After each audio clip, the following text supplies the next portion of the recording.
To us, Kentucky is a great place to live, work, and play. At Toyota of Somerset, your dreams are important, and we love making them come true. If it's a new Toyota car, truck, SUV, or van, certified pre-owned or used vehicle, we've got you covered. Always a great selection, and we'll welcome your credit application and trade-in. And always a great deal. We're open until the last customer is served. So come on in. We're all about you. It's time to auction. Who you gonna call? Whether it's a farm, home, personal, or commercial property, Ford Brothers Auctioneers bring home the bacon for your next auction. On-site, online, simulcast. Whatever works best for you, that's what we do. Award-winning marketing to support your auction. And FordBrothersInc.com has the most unique visitors for auctions in the market. Give us a call for your next auction. At Ford Brothers, we're selling the country.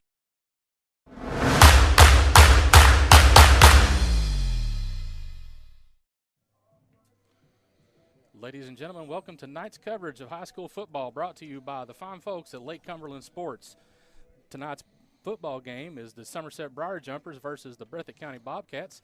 Tonight's game presented to you by Quick Care Walk-In Clinic and the Don Franklin Family of Dealerships. Quick Care Walk-In Clinic says just walk in when you need us. Any sport, any season, sports physicals at Quick Care are only $25. Don't make an appointment. Don't pay for an office visit. Don't sit around the waiting room for an hour. Quick Care gets you in and out and on the field for less. They're conveniently located right behind the hospital just off Bogle Street in Med Park West, and they're open late, 9 to 7 on weekdays and 10 to 3 on Saturdays. Quick Care serving Somerset and Pulaski County for over a decade. Well, join alongside me tonight, Chris Staten. And Chris, week 14 of football, we made it this far. And tonight we got what looks to be a pretty strong foe in a 13-0 Breathitt County Bobcat team.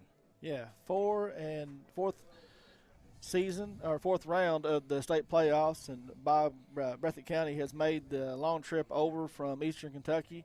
And you're looking at the schedule and what they've done, 13-0. You know, some people say that strength of schedule, is going to catch them tonight, and we'll see what happens. But both teams are out on the field and getting warmed up, and we're about 25 minutes away from kickoff to have some football action.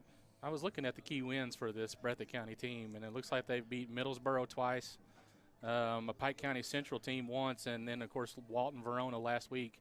When you compare that to the key wins of Somerset, the key wins for Somerset being Williamsburg, Beechwood, LCA, and Corbin, those games kind of stand out to me as the games of real mention.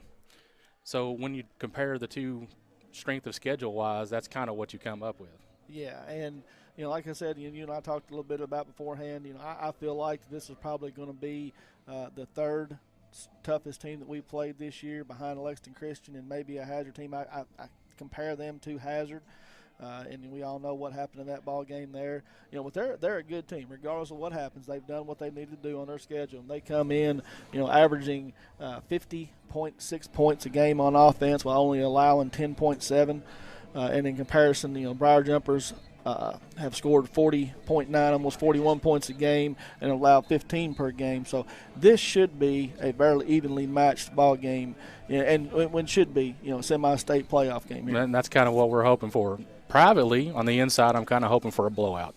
Not us, of course. We want to blow out this team. However, I don't expect that to be the case. Last week I had a little pregame jitters, I guess you could say, coming into the McLean County game, but Somerset handled the game perfectly, I guess you could say, coming out and getting a 41-6 victory over a team that puts over, what do you just over 350 yards a game, and we held them to under 100, and that's an impressive feat for this Somerset defense. It really is. And, you talk about this Somerset team made it to this exact spot last year and got beat by a Christian Academy of Louisville team that went on and won the state championship. And we were overmatched last year. Everybody knows it, says it. They played outstanding the first half and had a turnover late. Cal took momentum into the half and then went ahead and went on from there. But Somerset's come back, got back to where they wanted to get to, and one game away. And if they get back to the state finals this year, it'll be the first time since they've gone to the state finals since 1996. That's to be an impressive feat. The one thing that I was looking at when I was looking at key wins, I was also looking at the key players for tonight's game. Breathitt County brings in a running back who's got 118 attempts for 1,694 yards and 34 touchdowns. And I don't care what kind of talent you're playing, that's an impressive rushing number. Yeah, Charles Collins comes in. He's 6 foot, 180-pound running back. He actually was if I'm not mistaken, and I want to correct myself a second, I said 1996. It was actually 2006, Coach Lucas's first year. But Charles Collins was, if I'm not mistaken, the 5A player of the year in his district over in Anderson County last year, and transferred back to Breathitt County this year. Has family over there. I've heard some people talk about they went out and recruited this and that. That's not the case. There's a long line of Collins over in Breathitt County, and he's come back over there. But the young man is impressive. You will see him. He is their bread and butter, and we'll talk about the keys of the game later on, but that's one of them. If you get that young man stopped, that's going to change the whole offense. And that's kind of what they need tonight. When you look at the quarterback, it's quarterback got by committee. They've got two separate players that are thrown together, 1,373 yards for 18 touchdowns. So they can beat you on the feet, with their feet, and they can beat you through the air. Yeah, number one, Jalen Turner is a 6'4", 190-pound sophomore, and he will play quarterback along with number 12, Braxton O'Hara, who's a 6'2", 190-pound junior. And both of them, similar traits, one just a little bit older, a little more experienced, but they will use both of them in the passing game and the running game. Likewise for the Somerset team, tonight's key players, you're going to key in on Kaya Sharon. Quarterback's completed a lot of attempts. I should have wrote down the attempt number, but I've got the yardage. I got you. 2,834 yards with 24 touchdowns and 5 interceptions. So impressive numbers for a junior quarterback. Yeah, Kaya, like I said, you talked about him. He's 152 for 221 on the year. He's got 24 passing touchdowns for 218 yards per game, what he throws for. And Kaya is also, if you take Alex Miller, well, actually with Alex Miller in the mix, Kaya is actually our leading rusher too, Robert. 89 rush attempts for 798 yards and 8 touchdowns. So he is a key component throwing the ball and running the ball. That's the one thing that I hope he does well tonight. He's got to come out, run the ball, establish the run. Just got to protect the football. He's got to be able to carry that football in tight versus sticking that football out there to be exposed. Kay Grundy also comes in tonight with 1,245 yards and 13 touchdowns, and it's an impressive number for a receiver, also a junior. It really is. Most teams throughout the year have tried to double cover him, put some kind of safety over top. When we find zero coverage, man on man, and Kaya sees it, he's going to take a shot with Cade, and we've not found a secondary member who's been able to cover Cade one-on-one all year long. Even the quickness that LCA brought to the game, we were able to hit some big strikes to him there too. That's where I was going to go with next. So on the defensive side of the football, Breathitt County comes in with a young man named Brandon Slaughter, who has 8 interceptions in 13 games. That's an impressive number. So I wonder if we're going to see a lot of Cade Grundy on Brandon Slaughter versus, or I should say the other way around, Brandon on Cade all night long or not. And not only Brandon Slaughter with 8 interceptions, they've got 26 on the year as a team. Wow. So that's one thing. But, and one thing, when they have scored the amount of points they have forced teams to have to throw the ball, and probably not some strengths of the other team. They have not faced a quarterback like they're going to face in Kaya Sharon tonight. So I don't know, if they'll be able to turn him over like they have some of the other ones. A couple of key games of interest tonight. Beechwood's playing Mayfield. That game, I think I read that wrong. We were talking before the game that I thought it was going to start at approximately 6:30, but it looks like it's 6:30 Central Time. Also, across the land, we've already seen that Bowling Green and Covcath have already started, and so has Owensboro and Frederick Douglass, 2 games that I'm sure a lot of people will be interested in. Yeah, Bowling Green is trailing Covington Catholic in that game. I had to score early. I think it was 14-0, and Frederick Douglass was up on Owensboro 14-7. Both those games early, but we'll try to keep you track of what's going on around the state tonight. Only, Somerset and Breathitt County, 2 of only 24 teams playing in the state of Kentucky right now, getting ready for the finals. Don Franklin, Somerset Family Dealerships, where they treat you like family. A big thank you to Don Franklin's Somerset Family Dealerships Kentucky for presenting tonight's coverage of high school football. Be sure to take advantage of the end of summer savings at any of their Somerset locations. Visit them on Facebook at Don Franklin Somerset Family Dealerships, where they treat you like family. 18 minutes and 25 seconds left to go on the pregame clock before kickoff. Chris, we're going to go ahead and jump into the keys of the game tonight. The keys of the game are brought to you by Century 21 Advantage Realty. The keys of the game are also sponsored by, Advantage Key Associates Realtor Kathy Sears, when you were in the market to buy or sell a home, be sure to call Kathy at 606-875-2120. If you're Breathitt County, what do you think their overall goal is tonight?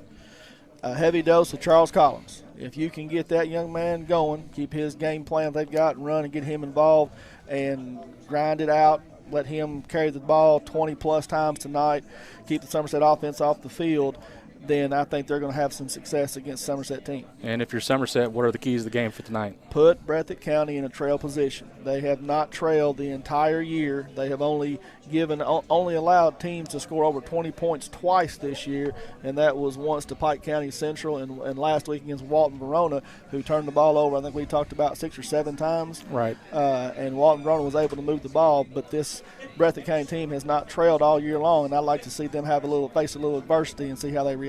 Like I said before the game started, though, the one thing that I keep focusing on is and I'm not giving any due credits or anything against Breathitt County. I hope that I'm right, but I can't see Breathitt County maybe being better than LCA, and I maybe can't see them better than a Corbin team that we've faced already. And if they are, I'm sure they're as equal. Yeah. But I'm curious, like we said, that 13-0 record, I don't know if it tells you how good the Breathitt County team is, or if it tells you, or if it hides how bad they are, or whichever one you're going to find out here in just about 15 minutes. Yeah, we're definitely going to find out tonight. I mean, there's nowhere to hide now. So, either you're going to come out and you're going to back up that 13-0 record, or people are, they're going to come out and Somerset's going to put them away, and they're going to say, okay, well, that 13-0 record is indicative of the strength of schedule they played this year. Right. Well, I don't really have much else that I can really come up with because I've tried to do a little research on this game beforehand. I know that the Breathitt County game and the Middlesboro game, I saw a clip on YouTube, and I think Breathitt looks the part. What I can't tell is if Middlesboro looks the part or not against them. I don't know. That was their key district opponent. But I'm hoping, if nothing else, that the one thing, and maybe Coach Lucas will talk about that here in just a moment, the one thing that I'm hoping he's telling these kids is do not overlook Breathitt County just because of the schedule they played, because that schedule is of no fault to what Breathitt County coaching staff could have put together in the preseason. That's correct. I mean, the kids can't do nothing about that. All they can do is go out and play the teams that they've played and take care of business like they have. I didn't mention this in the keys, but this is one thing that it should play big in this game.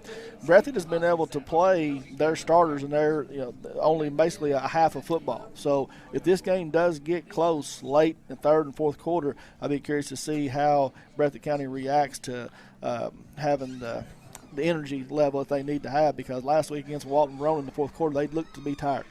That could be a big key. And I also think that if I read the stats or the depth chart correctly, the running back that they've got, Mr. Collins, also plays also as a linebacker. That's correct. And that linebacker spot, he's going to have to face, on the defensive side, he's going to have to face guys like Jace Bruner and Mikey Garland and Gerard Smith and Cam Austin. And he turns around and has to run the ball where he's got to face Gerard Smith, Jace Bruner, and Mikey Garland all over again. And that could take a physical toll on anybody. And that is one thing that Somerset's been able to do, and that's keep fresh legs in the game. Very diversified, having 6 and 7 ball carriers a game, where Charles Collins is one that he's the main ball carrier for them.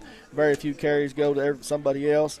And then we're able to also rotate players in on the defensive side of the ball. So we're able, even though that we are a small school and you have, two teams that play a lot of Ironman football, guys going both ways, I think Somerset has the advantage in the depth. I hope so. One thing we want to mention before we go to the coaches show here in just a moment, I want to say a big thank you to everybody that showed up at Buffalo Wings and Rings last night for the coaches show that we put on for the basketball teams at PC, at Southwestern, and at Somerset. It was a good turnout.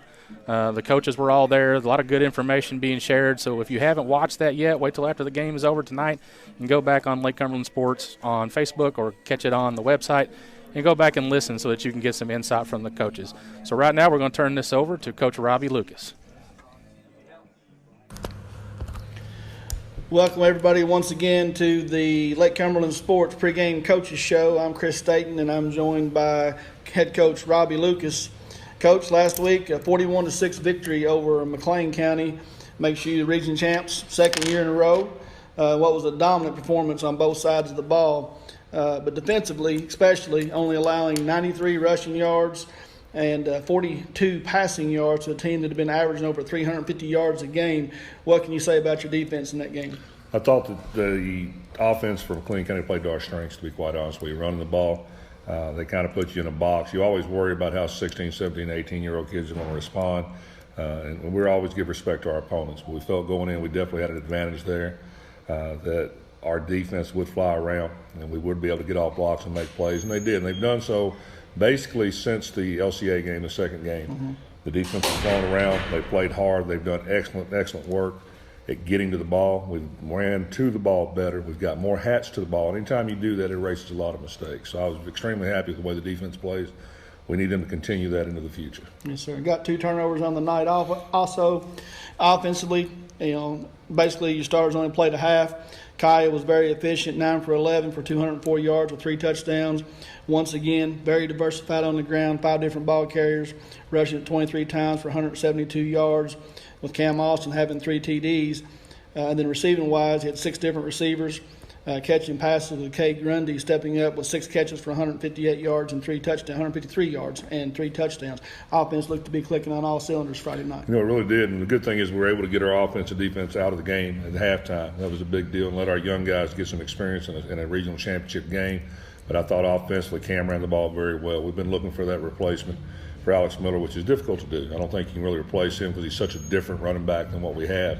We've got some good running backs. We've got some really good running backs, but they're just different. In our offense, I think when Alex went down, some of the things we had been doing, we got used to doing. It took us a while to reinvent ourselves, and they did so. But I thought Cam ran the ball very well.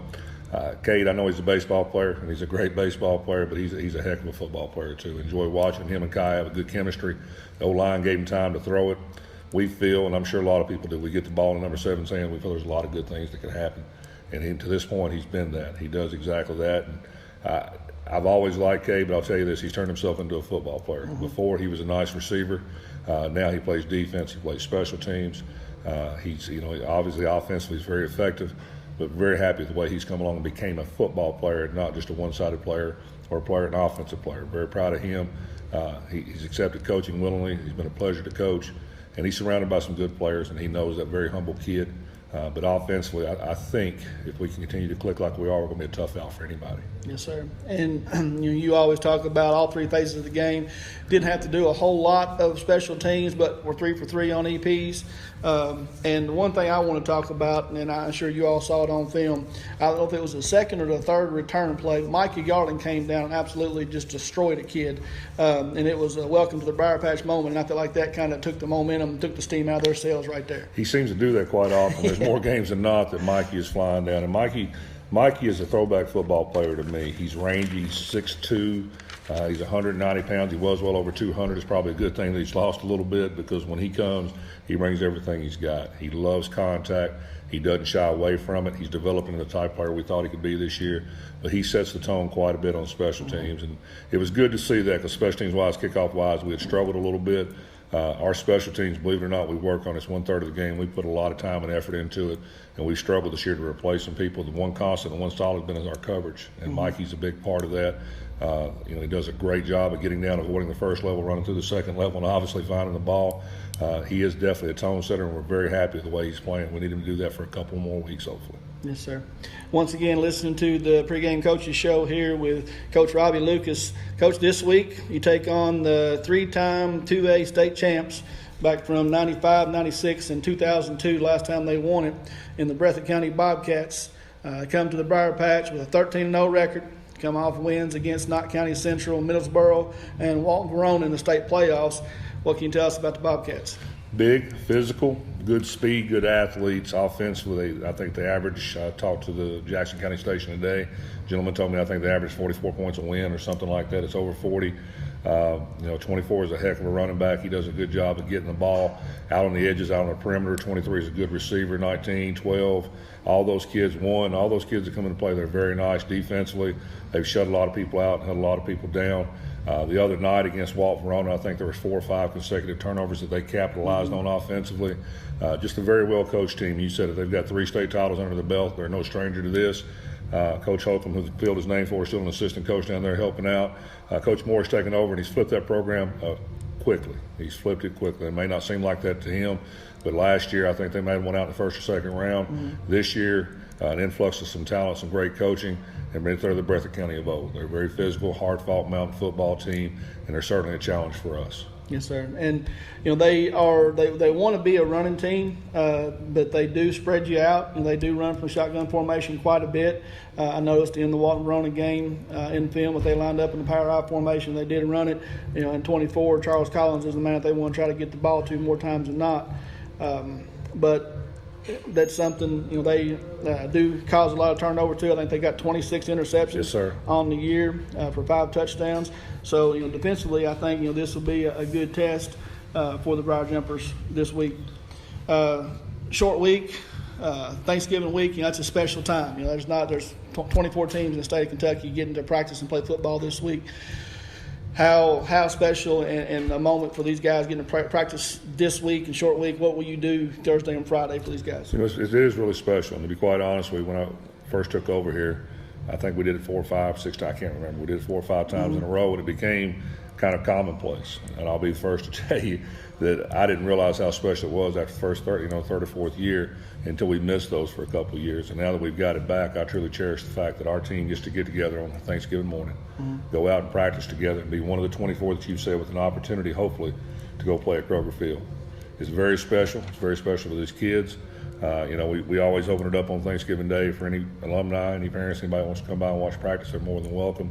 Our kids, we're going to be really sweet and really short. We're going to get in and get out. We're going to be positive and get these kids home to their families, because football is very, very important to us, but so is family. Yes, sir. We went through, of course, we're 2 days of school this week. Wednesday we're 3:30 to 5:30.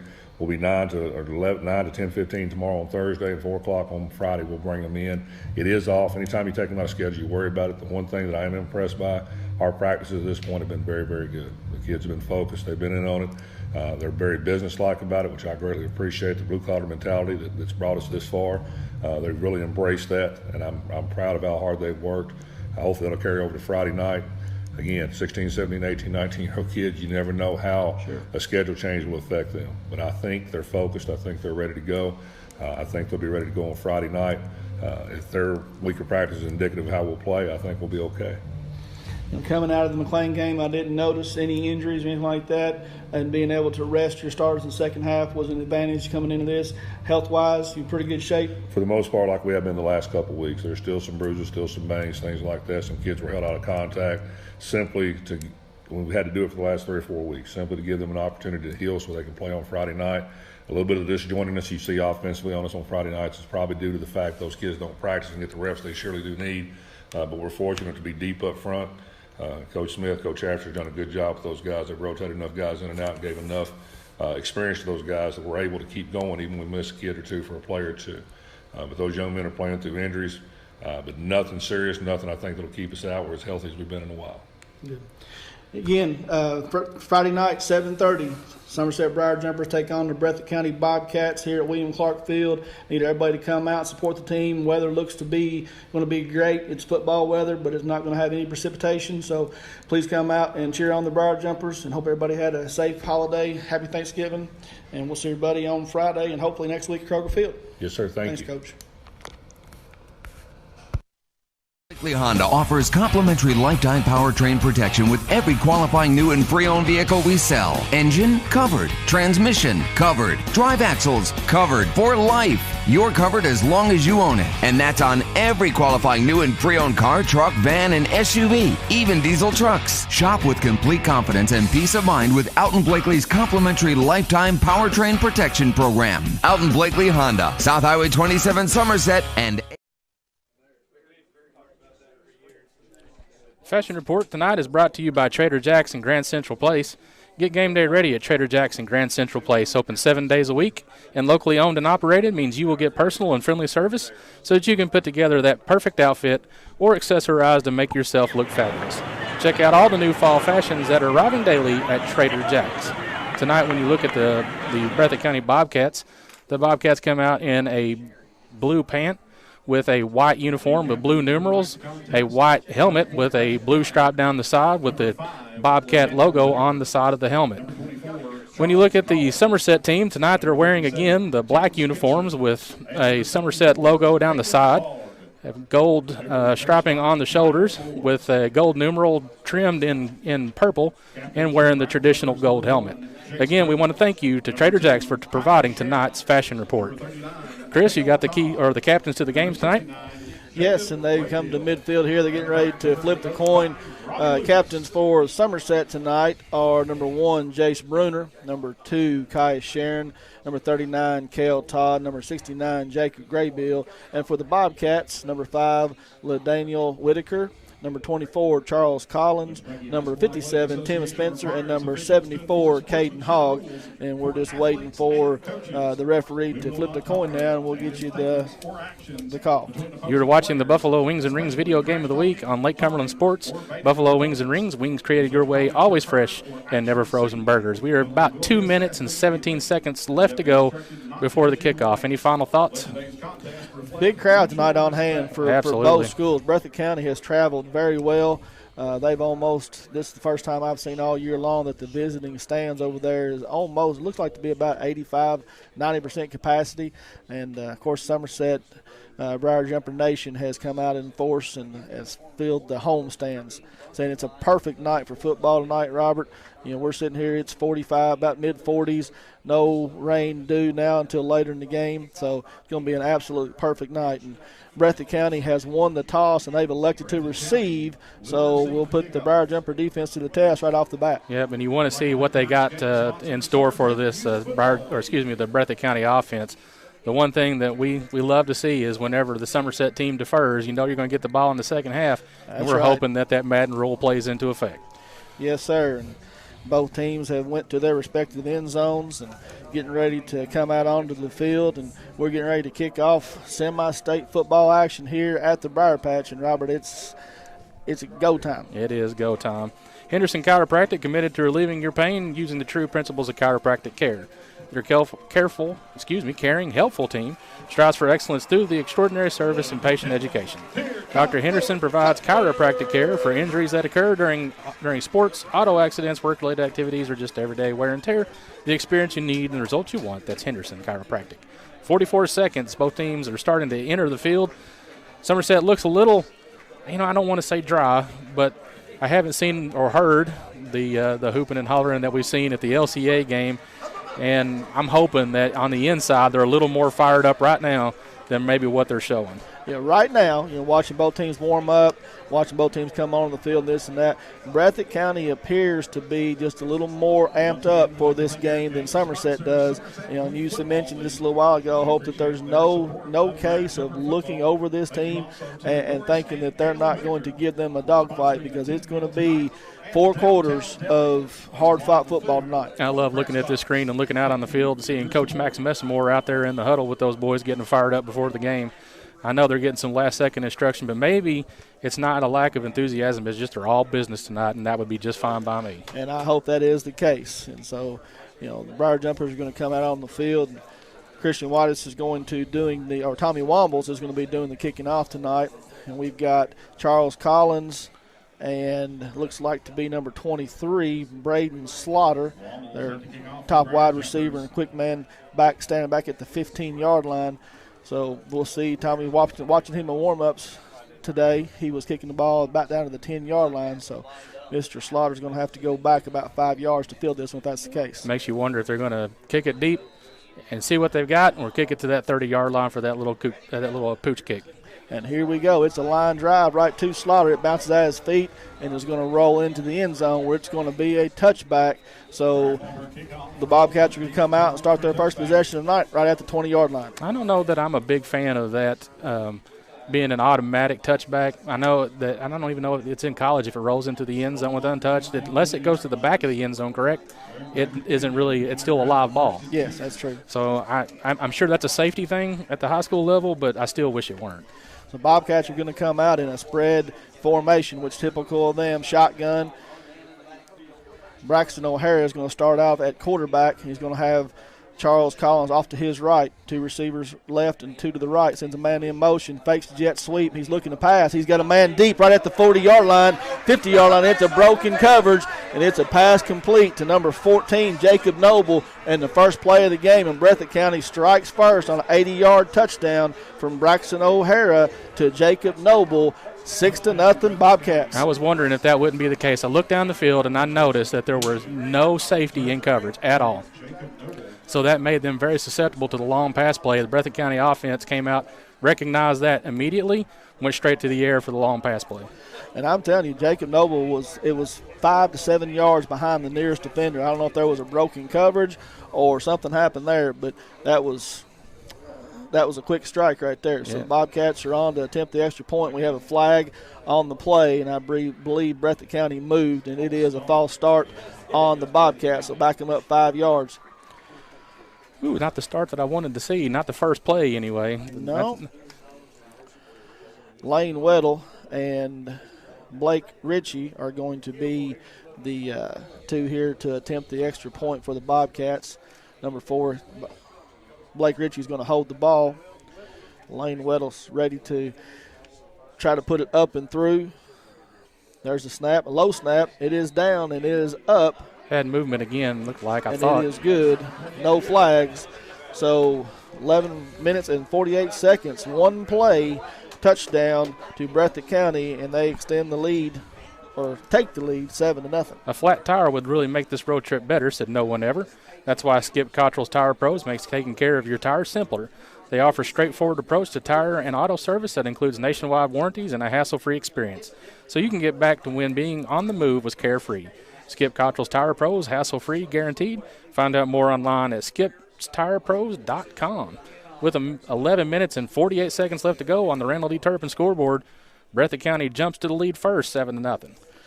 Now, kicking off here for Breathitt County, I watched them last week against Walton Verona. They just kicked the ball straight out of bounds on every kickoff and said, okay, we're just going to give you the ball at 35-yard line. We're not going to let you beat us on a big kickoff. But Lane Weddle is going to be the man that comes out to put the ball down and kick it off tonight. And we've got, we've got Jaden Gilmore, Kay Grundy, and Cam Austin back deep for the Briar Jumpers. All of 3 of them standing back at about the 15-yard line. One thing that they also got to be mindful of is I think they went for a couple onside kicks last week, and it looks like they might be lining up for the same thing already. Well, I don't know what Lane's doing there. He's kind of stepping off the right side, then he goes back and steps off the other way. So I think he's just going to kick this either onside, he's going to kick it straight out of bounds. We'll see here. And Weddle will come up to it, and he's going to hit a little pooch punt down to about the 20-yard line. Cam's going to come up and field it right there. He comes across the 30 to 35, falls forward up to the 40-yard line, so they do kick it deep. Cam brings it back up to the 40, and we're going to start out 1st and 10 for the Briar Jumpers right at the 41-yard line they get him. So far, 2 plays that I wouldn't have seen coming. Like you said last week, they kicked the ball either out of bounds or onside. They didn't do that. Known for running the football and went through the air for 80 yards right at the beginning of the play. So Breathitt County has come out with a little bit of fire in their belly, and, well, you guys got to get out here and put it out quick. So the Briar Jumpers break the huddle. Kai's shotgun formation. He's got Cade split right, sends him in motion. It's a jet sweep to the left side. Cade's looking for some room to run, trying to get outside. He's going to be ran short of the 40. Going to be a loss on the play, about 1, maybe 2. So negative yards on the first play. Yeah, you don't want to see that. Ball's got to be going north and south. There was no real lane to cover. And, again, I guess this Breathitt County team just come out with a chip on their shoulder with something to prove. And Somerset's going to have to regroup and just do it quick because this game could get out of hand for them pretty quick too. Loss of 3 on the play, so 2nd and 13. Kaya is calling out the signals. He takes the snap. He's just a quarterback keeper off the right side. And he is tackled for a short gain on the play, back up to the 40-yard line, gain of about 2, and it's going to bring up 3rd and 11 here for the Briar Jumpers. So offensively, 2 plays, not a whole lot of success. No, 2 plays, negative 1 yard to their 1 play, 80. So the math is just not working out in their favor early. Breathitt County look like they've got 2 deep safeties back here looking for the Briar Jumpers to pass. 3rd and 12, I expect them to. Kaya breaks the huddle and sends out 2 receivers to the right. Man in the slot to the right side, and that's Jace Bruner. He comes in motion from right to left. Kyer's going to roll left, looking to pass. He's got Gilmore down there open. Now he tucks the ball and tries to run, and he gets up to about the 44-yard line, but it's going to be well short. So it's going to be bring up 4th and long for the Briar Jumpers, and they're forced to punt on their first possession. Yeah, you don't like to see that. The coverage is really good downfield. I really kind of thought that they would try to double cover Cade, which will leave a lot of other receivers wide open, but Breathitt County, they've figured something out. Lane Weddle and Charles Collins are going to go back deep for the Bobcats, standing on their 25. Cade Grundy standing on his 30, going to punt it. It's a low snap. He fields it, gets the ball up, and it's a line drive punt right up the middle, and the Bobcats are just going to let it roll dead inside the 20 down to about the 17-yard line. The Bobcats are going to take over their second possession with 9:34 to go in the first quarter, leading 7-0. Good luck to the local teams in postseason from Alton Blakely Honda. Stop by our dealership to the Happy Honda Day sales event going on now. Go to abhonda.com for details. 9 minutes and 34 seconds left to go on the clock, or in the first quarter, I should say. Breathitt County still 7, Somerset 0. Looks like Jalen Turner has checked in the game here, quarterback for the Bobcats. They've got 2 men in the backfield. Behind or to the left of him, 2 receivers split out wide right and 1 to the left. Turner calls out the signal. He's just a quick pitch to Collins to land on the left side. It's a sweep to the left. He's got some room, and he's up to the 50. Stays in bounds, makes a man miss. He's across midfield, cuts back to the center of the field, breaks another tackle. He breaks a third tackle at 25, and he is going to get into the end zone. He is going to score. Goodness gracious. That's an 83-yard touchdown run by Charles Collins around the left side, and the Bobcats strike 2 plays, 2 touchdowns, and it's 13-0 at the Briar Patch. And I thought that the Somerset defense would be the strength of the game tonight, and lo and behold, how many tackles did that young man break just to get those extra yardage? And that's all heart, ladies and gentlemen, and that's just a pure athlete right there making plays. Well, I thought he was going to get run out of bounds right at the first down sticks, and he just stayed on his feet. Briar Jumpers missed a couple tackles. He cut back to the middle of the field, and the extra point hits the upright and falls short. And so with 9:15, Bobcats 2 plays, 2 possessions, lead 13-0. InTrust Counseling is proud to offer psychiatry, counseling, case management, medication assistance, and family practice services all under one umbrella. Please call them at 676-0638 or check out their new website at intrust-healthcare.com to get services started today. You can also find them on Facebook. 9 minutes and 15 seconds left to go. Our Jumpers find themselves in very unfamiliar territory, down 13-0. I don't think that anybody outside of the Breathitt County faithful had any idea that this was going to happen. And right now, this is, the Somerset stands sideline is in shock. I'm in shock. But, this will show you the true mettle of the games. Breathitt County has never trailed, and as of right now, still don't. No, and it's going to take something special for the Briar Jumpers right now. They haven't stopped Breathitt County. Lane Weddle puts his foot to it, and he kicks it to Cam Austin again right about the 16-yard line, and he's looking for some room, picks across the 30, makes a man miss up to the 40, and he's going to be brought down there just short of the 40-yard line at about the 37. So the Briar Jumpers are going to take over their second possession on their side of the 50 at the 37-yard line. Oh, boy. Starting off bad field position. 3 plays, go 3 and out. Man, you're down 2 scores already 3 minutes into the football game. Field position hasn't bothered Breathitt County in. Starting at the 20-yard line or 17-yard line and goes for 80 and 83. So Kai comes out, shotgun formation, turns around. He's going to hand it off to Gerard Smith off the left side, just straight up the middle on a little counter play, and he's going to pick up about 7 on the play, and it's going to be 2nd and 3 from the 45. I really thought Gerard Smith would be the big mismatch, and I'm not shocked that he's been able to run the football that effectively all year long, but even in this game, because that's just a big man to try to take down that's got that much steam and runs behind his pads so well. This time they come out in a shotgun formation. He's got Gerard Smith off to his left. Kay Grundy on the right comes in motion, so now you're going to have 3 receivers to the left. Kaya's going to roll out to the left, throw it out here to Cade right at the 47-yard line, and he's brought down immediately right there as soon as he caught it by number 26 and number 23. That's Dalton Manns and Braden Slaughter, and it is going to be enough for first down. So that's going to be the first L&N Federal Credit Union first down of the night for the Briar Jumpers. Yeah, first down and still no score. You just don't want this. Excuse me. So this time they come out, shotgun formation. He's got Gerard Smith on his right, Cam Austin off to his left. Cade Grundy split wide to the right with single coverage. He turns around and hands it off to Cam on a trap right up the middle. He gets across midfield down to about the 48. Gain of about 3 on the play. Going to bring up 2nd and 7. Not a bad call. Again, you won now at this point. If you're Somerset, I thought it'd be the other way around. If you're Somerset, maybe you want to shorten the game a little bit. If Breathitt County is going to hit you for big strikes, then you just got to methodically take some time off the clock. Try to take the steam out of them here early on. So we'll see again, same formation. Shotgun, 1 receiver to the right, 1 to the left. Gerard Smith and Cam Austin in the backfield with Kaya. Breathitt shows a little bit of pressure. He drops straight back to throw, and he's right under pressure immediately, but it makes a man miss. Now he's going to scramble out to the left side, and he's going to get across the 45 down to about the 42. He's going to gain about 6 on the play, and it's going to bring up 3rd and short. 3rd and short's not a bad place to be, considering that play was blown up in the backfield. Kyle was able to make a couple of real nice spin moves to miss a couple of tackles, but I'm glad he was able to make something out of nothing.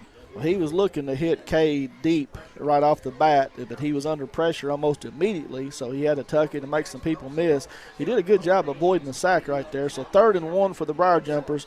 Kaya taking the snap. He hands it off to Cam Austin on an off-tackle play, and he's going to get across the 40 down to about the 39-yard line, and that is going to be enough for the 2nd L&N Federal Credit Union first down of the night for the Briar Jumpers. Well, I like the play calling so far. They're not doing anything too crazy. But much like whenever we played LCA the first time, the line is kind of just getting beat up left and right. And I just don't want to see that become a problem. Empty backfield this time as the 3 receivers go to the right, 2 down to the left. Kai is back there by himself. He takes the snap. He's just going to swing it out to Cade on the right side. He tries to jump over a man right at the 40.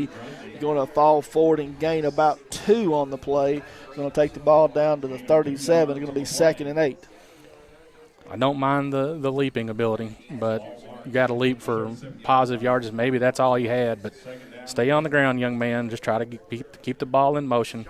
Don't present yourself in the air for a hard tackle or a hard hit. Shotgun formation, 2 receivers to the left, 1 to the right.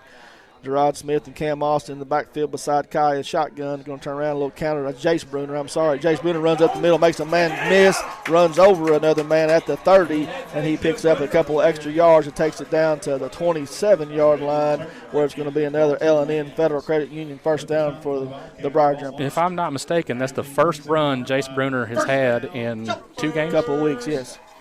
I've had a feeling they were probably saving him just for this game, and you needed it, you got it.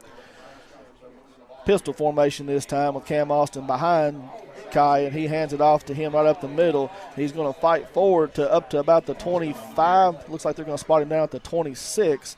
So a short gain on the play of about 1.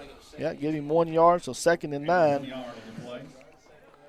3 plays, 3 rushing attempts so far for Cam Austin for a total of 6 yards, but 6 tough yards. The young man's fighting for everything that he's got.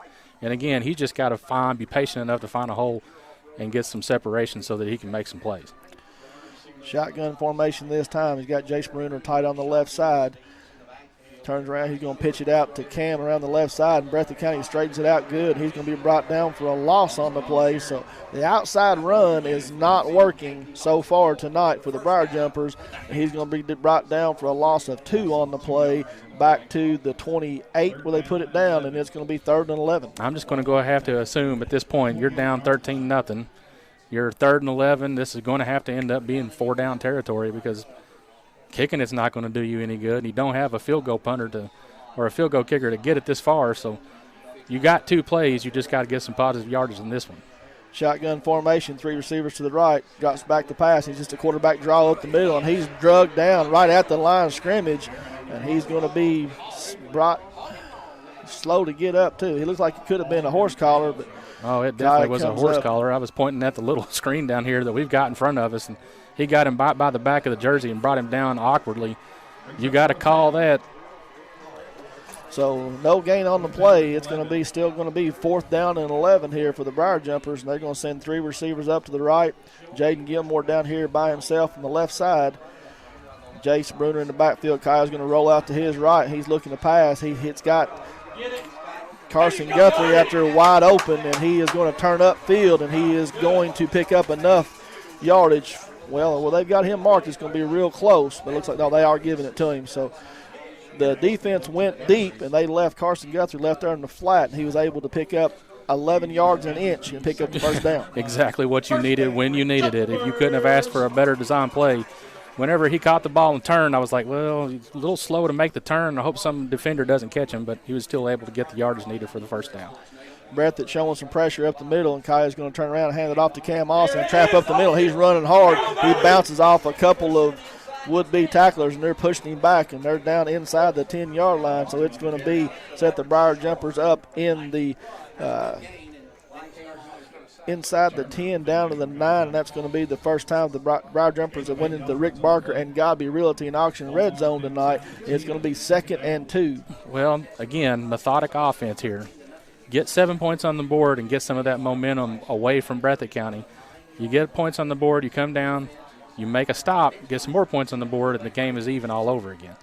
Breathitt County jumping around on defense. Kyle's going to try and hand it off to Jace Bruner. He got up the middle, and it's just a freight train all the way in there. He followed his big blocker in there into the end zone. That was number 59, Jonathan Davis, and he led him into the end zone, and the Briar Jumpers are on the board 13-6. It was a great play by the young man. When you needed Jace Bruner to show up to a game like this when you're about, 12 yards out, Jace gets a couple of lead blocks. The lead block right in front of him never releases.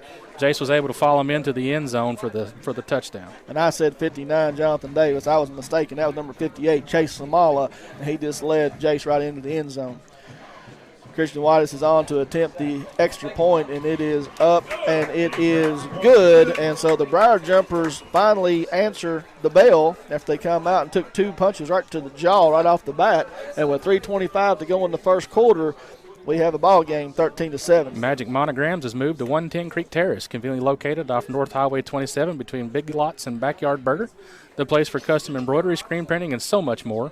They can put your designs on medical and athletic uniforms, corporate and school apparel. Find them on Facebook. Search Magic Monograms and Embroidery. With 3 minutes and 25 seconds left to go on the Randall D. Turpin scoreboard, Breathitt County 13, Somerset 7. So Briar Jumpers had to take a look at some things and say, okay, this Breathitt County team has come to play, and they come out and put 2 quick scores up on the board, 2 plays, two touchdowns, and the Briar Jumpers said, okay, let's go back to what we do best, and they ran the ball right down the field, picked up a couple of big third down plays, and we're back in the ball game. Yeah, if you're Coach Swearigan, you got to get these boys on the sideline and get them regrouped, get them focused, and tell them this is the point, this is the time of the season where you got to step up and make plays. And tackles have to occur at the line of scrimmage. Braxton O'Hara stands back at his 10-yard line. Christian Waters puts his foot to it, and it's a high end-over-end kick back to the 6-yard line, and O'Hara takes it. He comes around the right side. He's looking for a tackle, and it looks like number 16, Jacob Smith, is going to bring him down just across the 20, where Breathitt's going to start 1st and 10 from their 21. And Jacob Smith, the twin brother of Gerard Smith, out there making plays on the special teams when you need it the most. Now you got to take that momentum and translate it on the field for some big defensive stands. So Breathitt's going to come right off the sideline, and it looks like to be, can't tell if that's the quarterback number there. Can't see it on number 1. That's okay. He turned around, so Jalen Turner's going to come back on the field this time. He's going to have Charles Collins in shotgun formation off to his right, 2 receivers to the left and 1 to the right as they start out here from their 21. Jalen calls out the signal, takes the snap, hands it off on a sweep to the left side to Charles Collins. He gets hit there in the backfield, makes another man miss, and he's going to get brought down after a gain of about 2 or 3 on the play, but a flag does come in late, and it's going to be holding on Breathitt County, so it's going to back them up. Timely penalty. You need it. It's going to back them up. It's going to give them about a first down and about 18 yards. But again, that's the kind of play that you need. You got to be able to string it out and hope that you either get a penalty or a stop and Somerset couldn't have got it at a better time. So I didn't realize, I guess I thought that Breathitt County was a hurry-up offense, but they do not huddle up. They come right to the line of scrimmage. The ball gets moved back inside the 10, nose of the football right at the 10-yard line. So it's going to be first and about 18, 20 yards here for first and 22. Is that right? I don't know. Yeah. From 10 to the, got to get to the 32-yard line. I guess it's the spot so of the first foul, and not the spot where he stops. So. Right. So Jalen Turner gets the play call from the sidelines. He barks the signals out. Shotgun formation. He's the quarterback sweep around the left side. And he's going to run into a host of defenders right there. It looks like got Dylan Keith and Mikey Garland right there on the tackle. Going to put the ball up to about the 12-yard line. Now it's going to be 2nd and 20. Yeah, it was a good defensive play. And, again, now you're starting to see some of the life come back into the Briar Jumper defense when you need it the most, because you're still down 6 points, but you get a stop. Get points back on the board, and the game becomes an even game all over again. So Jalen Turner's got Charles Collins off to his left, 2 receivers to the right, 1 to the left, shotgun formation. He calls out the signals, try to get the Briar Jumpers to jump, but they would not move. Now they're going to change the play, and Briar Jumpers showing a little bit of pressure now. Linebackers come up, then drops out. Turner's back to pass. He's got a man. It's up in the air, and it is going to be up, intercepted. Is that Jace Bruner? I couldn't tell if the ball just came out of Turner's hand funny or what, but it just floated up to the 30-yard line. Jace Bruner back in coverage, and it's a gift for the Briar Jumpers, and they're going to take over 1st and 10 at the Bobcats' 30-yard line. At the Whitus Cabinets and Design Center, they provide customers with friendly service. They value your business, and it's their mission to provide reliable products and services. The courteous and professional team at Whitus Cabinet Design Center can turn your vision into reality. Visit the Whitus Cabinet Design Center on the corner of South 27 and Slate Branch Road to learn more about what they can do for you. Shotgun formation. Kaya drops back to pass. He's looking for Grundy up there. He's got him deep. He goes up, and he is going to bring it in over top of the defender out there, number 14. And that's how you play that one right there. One-on-one, throw it up and let your athlete go up there and just be a better athlete than him. That was a beautiful pass. Even better catch. It's just pure athleticism for Kay Grundy to continue to run the route, be able to stop, jump up over the defender and make the play and shuffle backwards into the end zone for 6 more points. Jacob Noble was on the coverage there for the Briar Jumpers, and it was a good thrown ball. It said one-on-one, and it just said, okay, you go get it, you be better than he is, and he went up and got him. Christian Whitus is on to attempt the extra point, and he puts it up and through. And after the 2 quick scores by the Bobcats, Briar Jumpers have come back here with 2 minutes and 6 seconds to go to the first quarter and taking the lead of the night, 14-13. We know life can be hectic. That's why Somerset Community College offers flexible online programs in addition to traditional in-class learning. Our small class sizes mean personal attention with over 40 programs of study. You're sure to find one that fits. Remember, you got this. Get started today by applying at somerset.kctcs.edu. Come experience SCC, real people with real success. 2 minutes and 6 seconds left to go in the first quarter. Now we've got a little bit of a shootout. Somerset 14, Breathitt 13. First time of the year Breathitt's been down. Now, I could not tell on the pass play if Turner's arm got hit or the ball just came out funny, but I don't think he was under any kind of pressure, but it sure came out like a dying quail, and Jace just happened to be in the right spot at the right time. Ball falls off the tee. There's not a whole lot of wind going on out here, so I don't know if it was just a bad set on the tee or what. Yeah, there's absolutely no wind. The flag is dead still. Like I said, mid-40 degrees, no rain, no snow, no nothing. A perfect night for football. Tommy puts it back on the tee, and he approaches it, puts his foot to it. It's a line drive kick this time, and Charles Collins is going to take it right at the 15-yard line. He's right back up the middle. He tries to make a man miss, and I'm going to tell you that was 23. That was Mikey Garland. And he will let you know he is out there when he can get your hands on him. That's what you got to do all game long. You got to get out there and put the stick on the young man and make him remember that you're here on this guy's turf. But Mikey Garland delivers some big hits, and you got one right there, ladies and gentlemen. The ball goes down right at the 32-yard line. Bobcats come up to the line of scrimmage quick. They're going to send 2 receivers out to the right, 1 to the left. New quarterback in. Number 12? Trying to see. I think they brought, Braxton O'Hara, who threw the touchdown pass to begin the game. He comes in. two running backs off his left. He's going to fake it, going to give it to Collins, and he is hit right there at the line of scrimmage. Keeps driving, though, but there is a host of Briar jumpers. Kel Todd is there. Looks like we had Ricky Gilmore and Brandon Jones in on the tackle, but gives him a gain of about 2 on the play, so 2nd and 8. You know, the funny thing is the young man's rushed twice for 85 yards and 1 touchdown. Yeah. That first big play just skews the numbers completely. Excuse me, I apologize. Horse or throat's a little bit scratchy tonight, so I'll try not to cough in your ear, but that's twice I know of, so I do apologize. Bobcats sitting at the line of scrimmage, look to the sidelines for the play. O'Hara calls out the signals. It's going to be a fake pitch to Collins, and he's got a man across the middle again. Gilmore was in coverage just a little bit high.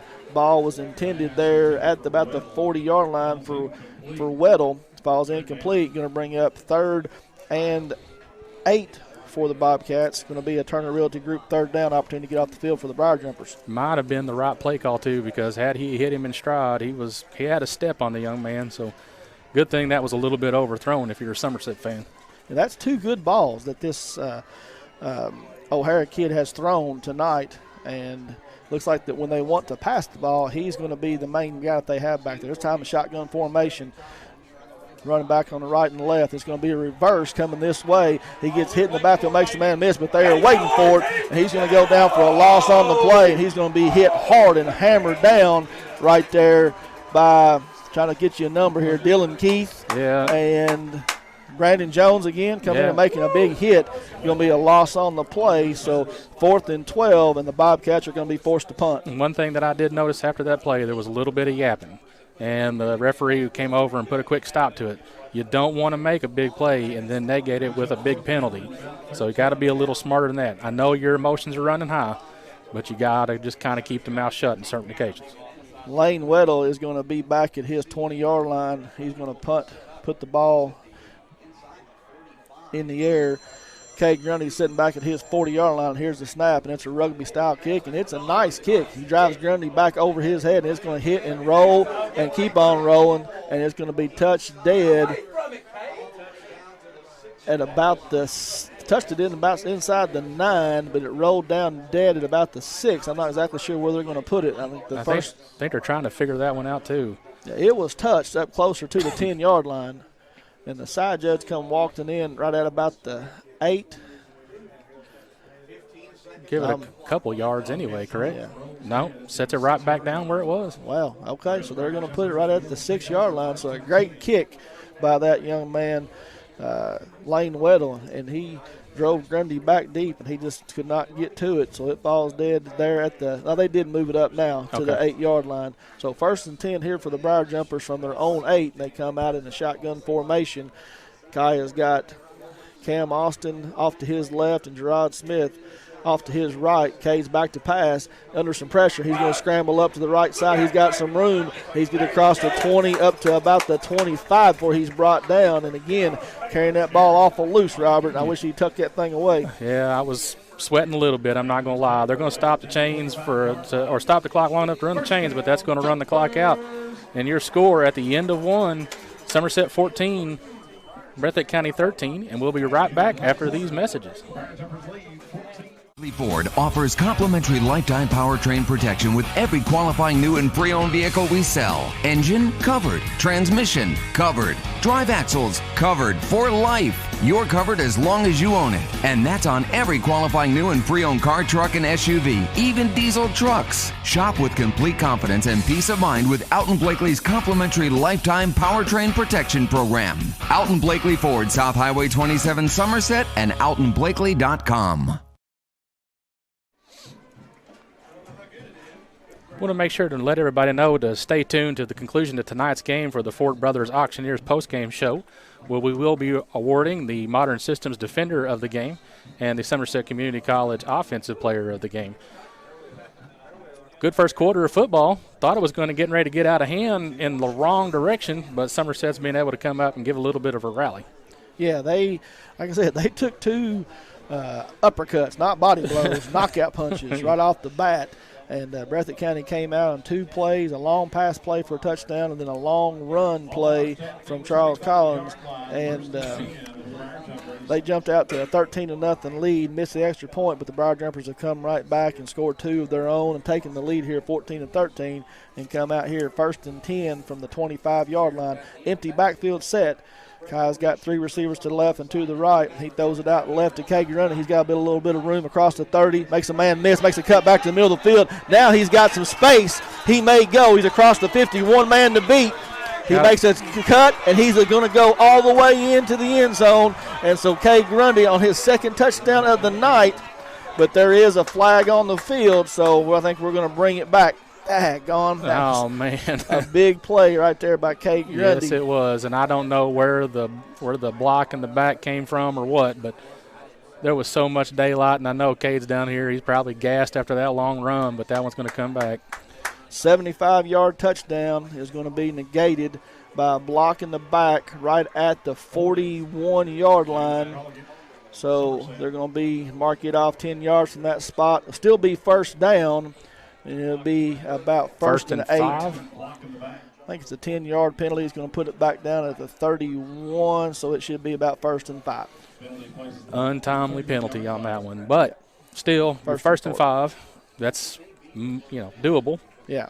And you just wish you'd got the points off of that one because that was a big play. Yes, it was. Like I said, he was hemmed in along the left sideline. He broke back to the middle, made a couple of men miss, then just had 1 man to beat, and he was able to beat him into the end zone by making a cut move. Pistol formation this time. Cam Austin back behind Kaya. Kaya's dropping back to pass again. Under pressure, man was covered. He's going to go right up the middle. Tucks the ball away well this time. And he's going to get across the 35 up to about the 37. Gain of about 7 on the play. And it's going to be another L&N Federal Credit Union 1st down for the Briar Jumpers. Good hard run. I thought might have been a little bit of a late hit after the play was over. I saw some of the guys looking towards the sideline for that call. And we did have a flag. I didn't see it, but there's a flag on the play, and it's a face mask on Breathitt County. So we're going to tack on an extra 15 yards here on the end of that play. So the ball is going to be moved all the way up across midfield down into Breathitt County territory at the 48-yard line. So a big penalty right there on the Bobcats. First down, Jumpers. I was trying to figure out, okay. Looked like there was a little bit of confusion on the sidelines between the referee and the line judge, so they already had the ball placed. Shotgun formation. Breathitt showing some pressure. He's going to turn around and hand it off to Cam Austin off the left side. He gets spun back in the backfield, tries to get across there, but he's going to be brought down right at the line of scrimmage for no gain, 2nd and 10. That's the first time that we've had just a really, really short or no gain situation in a while. Cam Austin's having to put in some real work just to try to get any kind of yardage against this Breathitt County team. So with 11 minutes and 11 seconds, 11:11 to go before half, Breathitt County is going to call their first timeout of the half. A Toyota of Somerset timeout will be back in just a second. Since 1979, Modern Systems has been defending communities all across Kentucky, and they are proud to be part of the communities they serve, committing time and sponsorships to numerous charities like Project 5810, Relay for Life, March of Dimes, Heart Walk, local school programs, and many more. Modern Systems, your neighbors and your friends, and they work 24/7 to protect the things that matter most to you. From homes to businesses to schools and churches, let Modern Systems be your trusted name in security. So I don't know exactly what the timeout was for, but Kyle Moore, head coach for the Bobcats, was not happy about something. He spent the entire timeout talking to the White Hat about something. And I think you guys point across. White Hat comes back out, talks to a couple of his partners here, and both teams come back on the field. And we're getting ready to resume action here in the second quarter in the 14-13 ball game. Makes you wish you were a little bit of a fly on the wall during some of those conversations because I'm wondering what they're talking about. Shotgun formation, 3 receivers to the right. Gilmore split wide to the left by himself. He's got Cam Moss in the backfield. Breathitt County showing some pressure. They're going to bring it off the side. He's going to throw it out here to Jace Bruner. He makes a man or gets hit right at the 45 and falls all the way up to about the 41. So it's going to be third, and looks like to be about 3 yards, so 3rd and 3. Jace Brenner's just been all over tonight. Had a hot hand, 1 rushing touchdown, 1 interception, 1 good reception. You can't complain about the way that young man showed up to play tonight. I don't know if you don't see 2 attempts here. I think they will try to go for this if they fall up short here.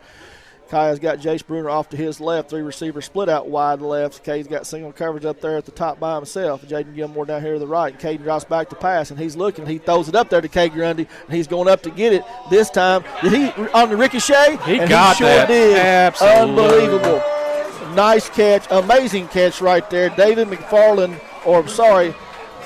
Jacob Noble was in coverage.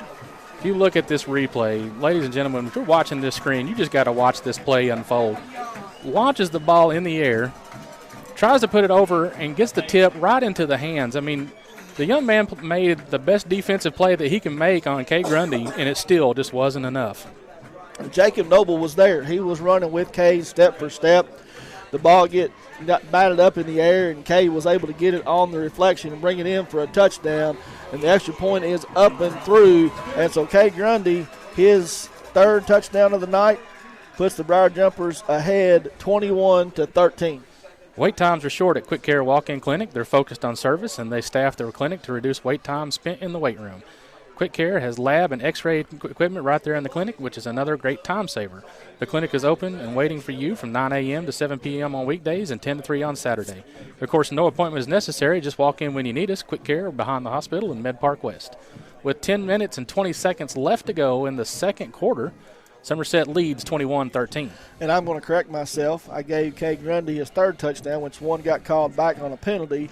He actually scored 3 times, but one of them been called back. Jace Bruner actually had the other touchdown. There you go. So Kay Grundy has 2 long touchdown passes from Kai Sharon, and Jace Bruner has put 1 in the end zone. I will say this, the young man that got the call tonight to cover Kay Grundy has done an amazing job. He really has. He's been right there. Right, step for step. But it's just Lady Luck is falling his way for sure tonight. So Tommy Womble's ready to put it back deep for the Briar Jumpers. He kicks it, and it's a short end-over-end kick this time. And Lane Weddle is going to pick it up, and he's looking for some room. He cuts across the right side, makes a man miss, gets up to about the 38 before he gets run out of bounds, where it's going to be 1st and 10 for the Bobcats at the 38. A big thank you to Don Franklin Somerset Family Dealerships Kentucky for presenting tonight's coverage of high school football. Be sure to take advantage of the end of summer savings at any of their Somerset locations. Visit them on Facebook at Don Franklin Somerset Family Dealerships, where they treat you like family. Get a little bit of quick shout out there. I know my friend Dusty Coomer is out there listening. I've had a little text back and forth with him, told him I'd give him a quick shout out tonight because he always tunes in, so I appreciate you listening tonight. Braxton O'Hara is back in at quarterback for the Briar Jumpers.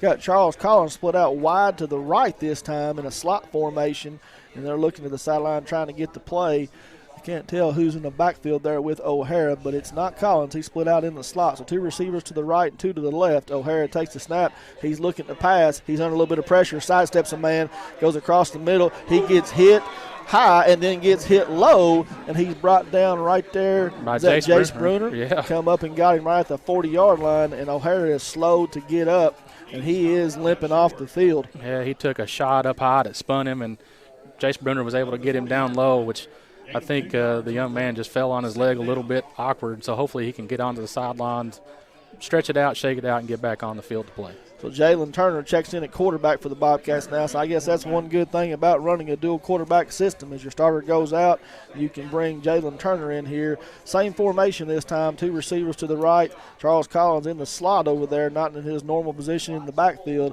2 receivers to the left. He comes in motion. It's a jet sweep to Collins, though, the left side. He's looking for some room.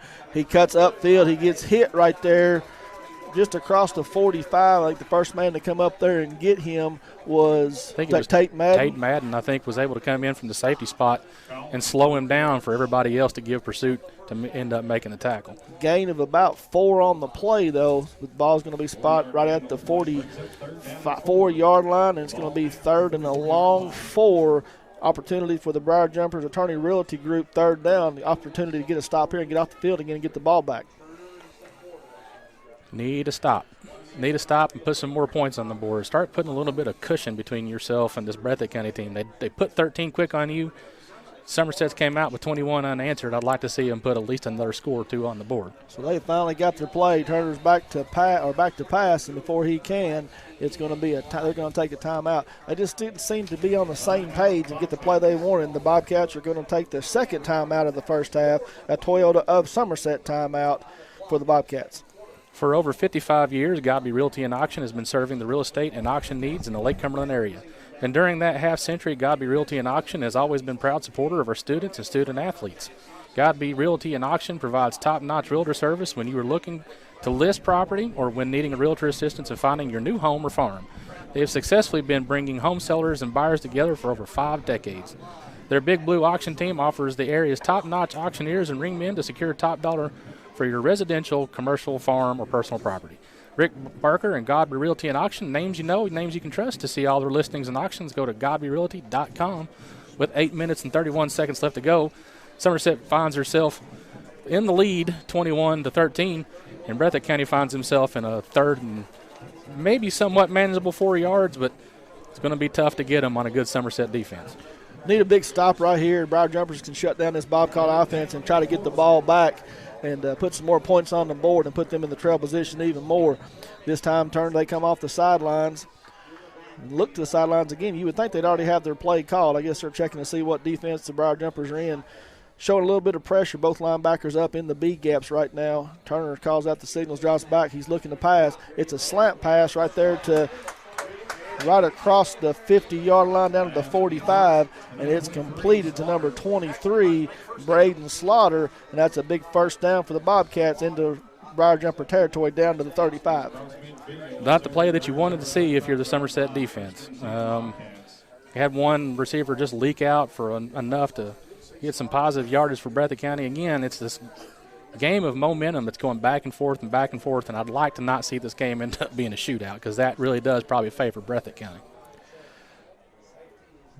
Bobcats come out in a formation right now waiting to get the play call from the sidelines. They got 3 receivers split to the top of the field, to the wide side of the field. 1 receiver down here to the left.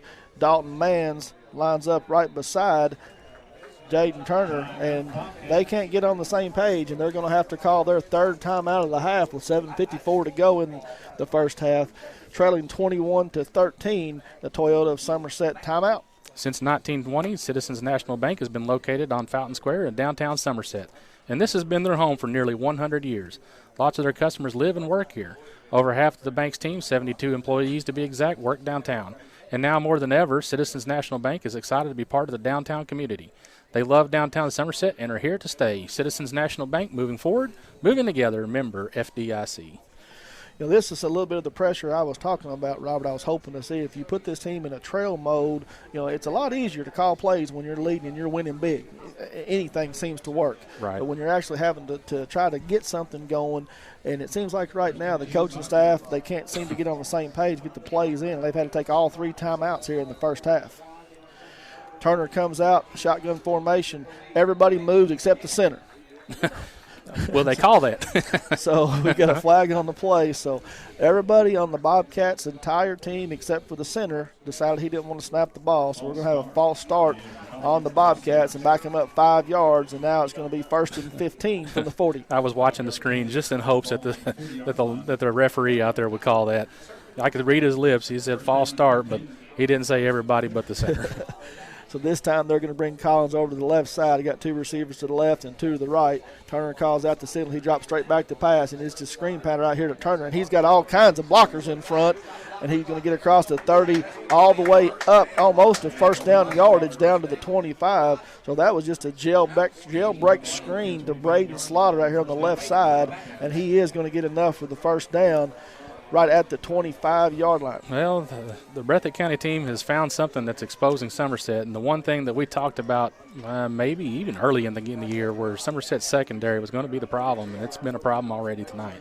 Well, Collins moves back in the backfield this time on the left side of Jalen Turner. I'd say we'll see a carry here by Mr. Collins, and it's a jet sweep to the right side. He's trying to make a man miss, and he does. Gets around the corner. He turns upfield. He turns on the afterburners, and he gets down to about the 14-yard line. He's going to pick up first down yardage right there at the 14.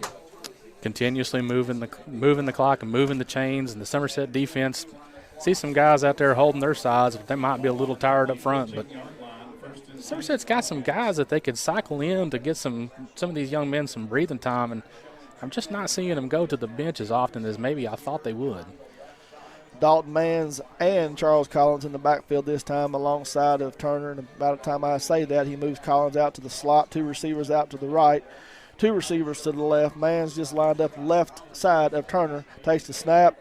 He's looking to fake it, takes it himself off the right side, makes a couple men miss, and gets across to down to the 10, down to about the 8-yard line, where it's going to bring up second and about 5. Can't tell. They can't place the mark on there. Second so I get about 5. So there's a good, tough run. Somerset, again, some sloppy tackling up front, and that's the thing that if you're taking anything into the halftime, that's the one thing you're going to have to correct. Sweep to the left this time, and Collins turns it up the middle of the field. Briar Jumpers looked like they were trying to string him out, and he puts a foot in the ground and cuts right up the middle, and he is going to score on the play from 9 yards out. And they're going to pull within 2 here, 21-19 with 6:51 to go in the first half, and they are going to go for 2 and try to tie it up right here. If you're Somerset, there's never been a better time to try to get that Madden rule to play effect. Go out here and score, hold the half, and go out and score again. So this time Turner is going to have Collins and Manns off to his side stacked, 2 receivers to the right. Takes the snap, turns around, hands it off to Collins. He just lowers his head and tries to run forward. No signal yet. I don't think they are going to say he did not get it, so he's going to get stopped just short. So the Briar Jumpers are going to keep their 2-point lead and going to get the ball back. Henderson Chiropractic, committing to relieving your pain using the true principles of chiropractic care. Their caring, helpful team strives for excellence through extraordinary service and patient education. Dr. Henderson provides chiropractic care for injuries that occur during sports, auto accidents, work-related activities, and just everyday wear and tear. The experience you need for the results you want, that's Henderson Chiropractic. With 6 minutes and 51 seconds left to go in the first half, Somerset still clings to a small lead, 21-19, getting ready to get the ball back. So you're exactly right when you sit there and say it'd be a great opportunity here to put that Madden rule into effect and take this entire 6:51 off the clock here in the first half, drive it down and score, and then get the ball back to begin the second half. So we'll see if they can make that happen. The one thing that I'm slightly confused, shocked about so far is this Breathitt County offense is very good. So yes. let me say that. But this Somerset defense has just been rattled in a way that I haven't seen them been pushed around or tossed around so far, and I don't know if that's nerves. I really don't know what, but Breathitt County has found something that's really worked and worked well, because they are just not backing down from Somerset at all. Well, this Collins kid, like I said, he played in 5A at Anderson County, so he's, this is not new to him. I mean, the kid runs hard.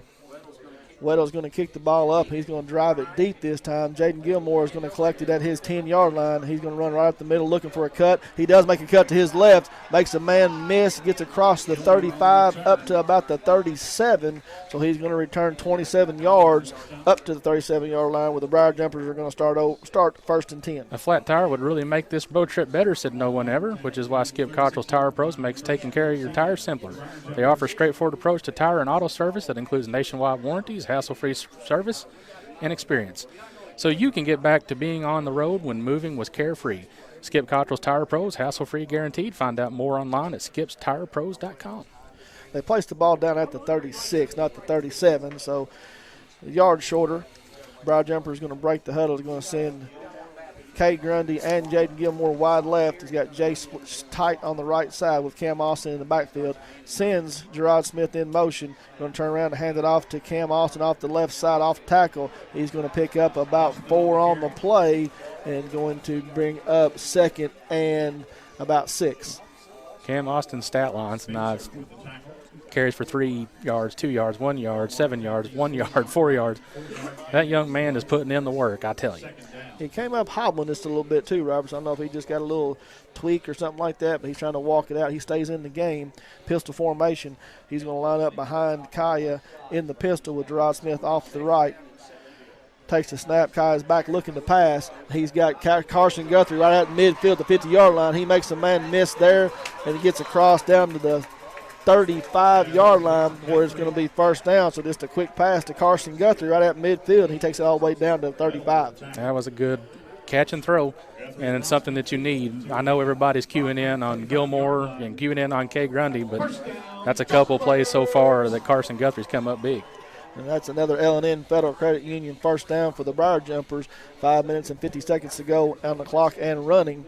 Shotgun formation this time. Kay Grundy down here split out wide right, Gilmore wide to the left. Single covers down here on Kay, maybe taking a shot. He's going to fake it, and Kyle's going to keep it himself off to the left side. He gets hauled down right there at the 30, across the 30, down to the 28-yard line, and that's going to bring up second and about 4. Good hard run by Kai Sharon. 6 hard yards, and he carried the ball very well. Ball protection being key on that run. You just don't want to see him get out here and try to sprint to make something extra or stick that ball out and lose it at this point. Shotgun formation, 2 receivers right and 2 to the left this time. Kai's going to take the snap. He's going to throw it out here to Kay Grundy on a screen. He makes a man miss right at the 30, gets across the 25, down to the 24, which should be enough for a first down, and it is. So that's another L&N Federal Credit Union first down for the Briar Jumpers as they are getting close to red zone territory again. If you're Somerset, I like the fact that you're moving the ball so effectively, but I wish they would take a little more time off the clock. Well, it's 4 minutes and 45 seconds to go and still running, so they have an opportunity here. It takes a little more time off the clock. Shotgun for pistol formation this time. Mikey Garland behind Kai, and Kai's going to try and hand it off to Mikey. He makes a man miss right at the line of scrimmage, hops over, makes another one miss. He drags another would-be defender all the way down to about the 15-yard line where he's going to pick up 9 on the play. Going to be second and 1. First carry of the night for Mikey, and it's been the first carry in the past couple of games for him as well. And I know, again, that he had a slide injury at the end of the Corbin game, and I know they've been saving that young man, but he's just a good, hard, tough runner and just gets those extra fighting yards every single time. So, again, just, an extra new faces. I think that's the 4th or 5th ball carrier tonight that's carried the ball.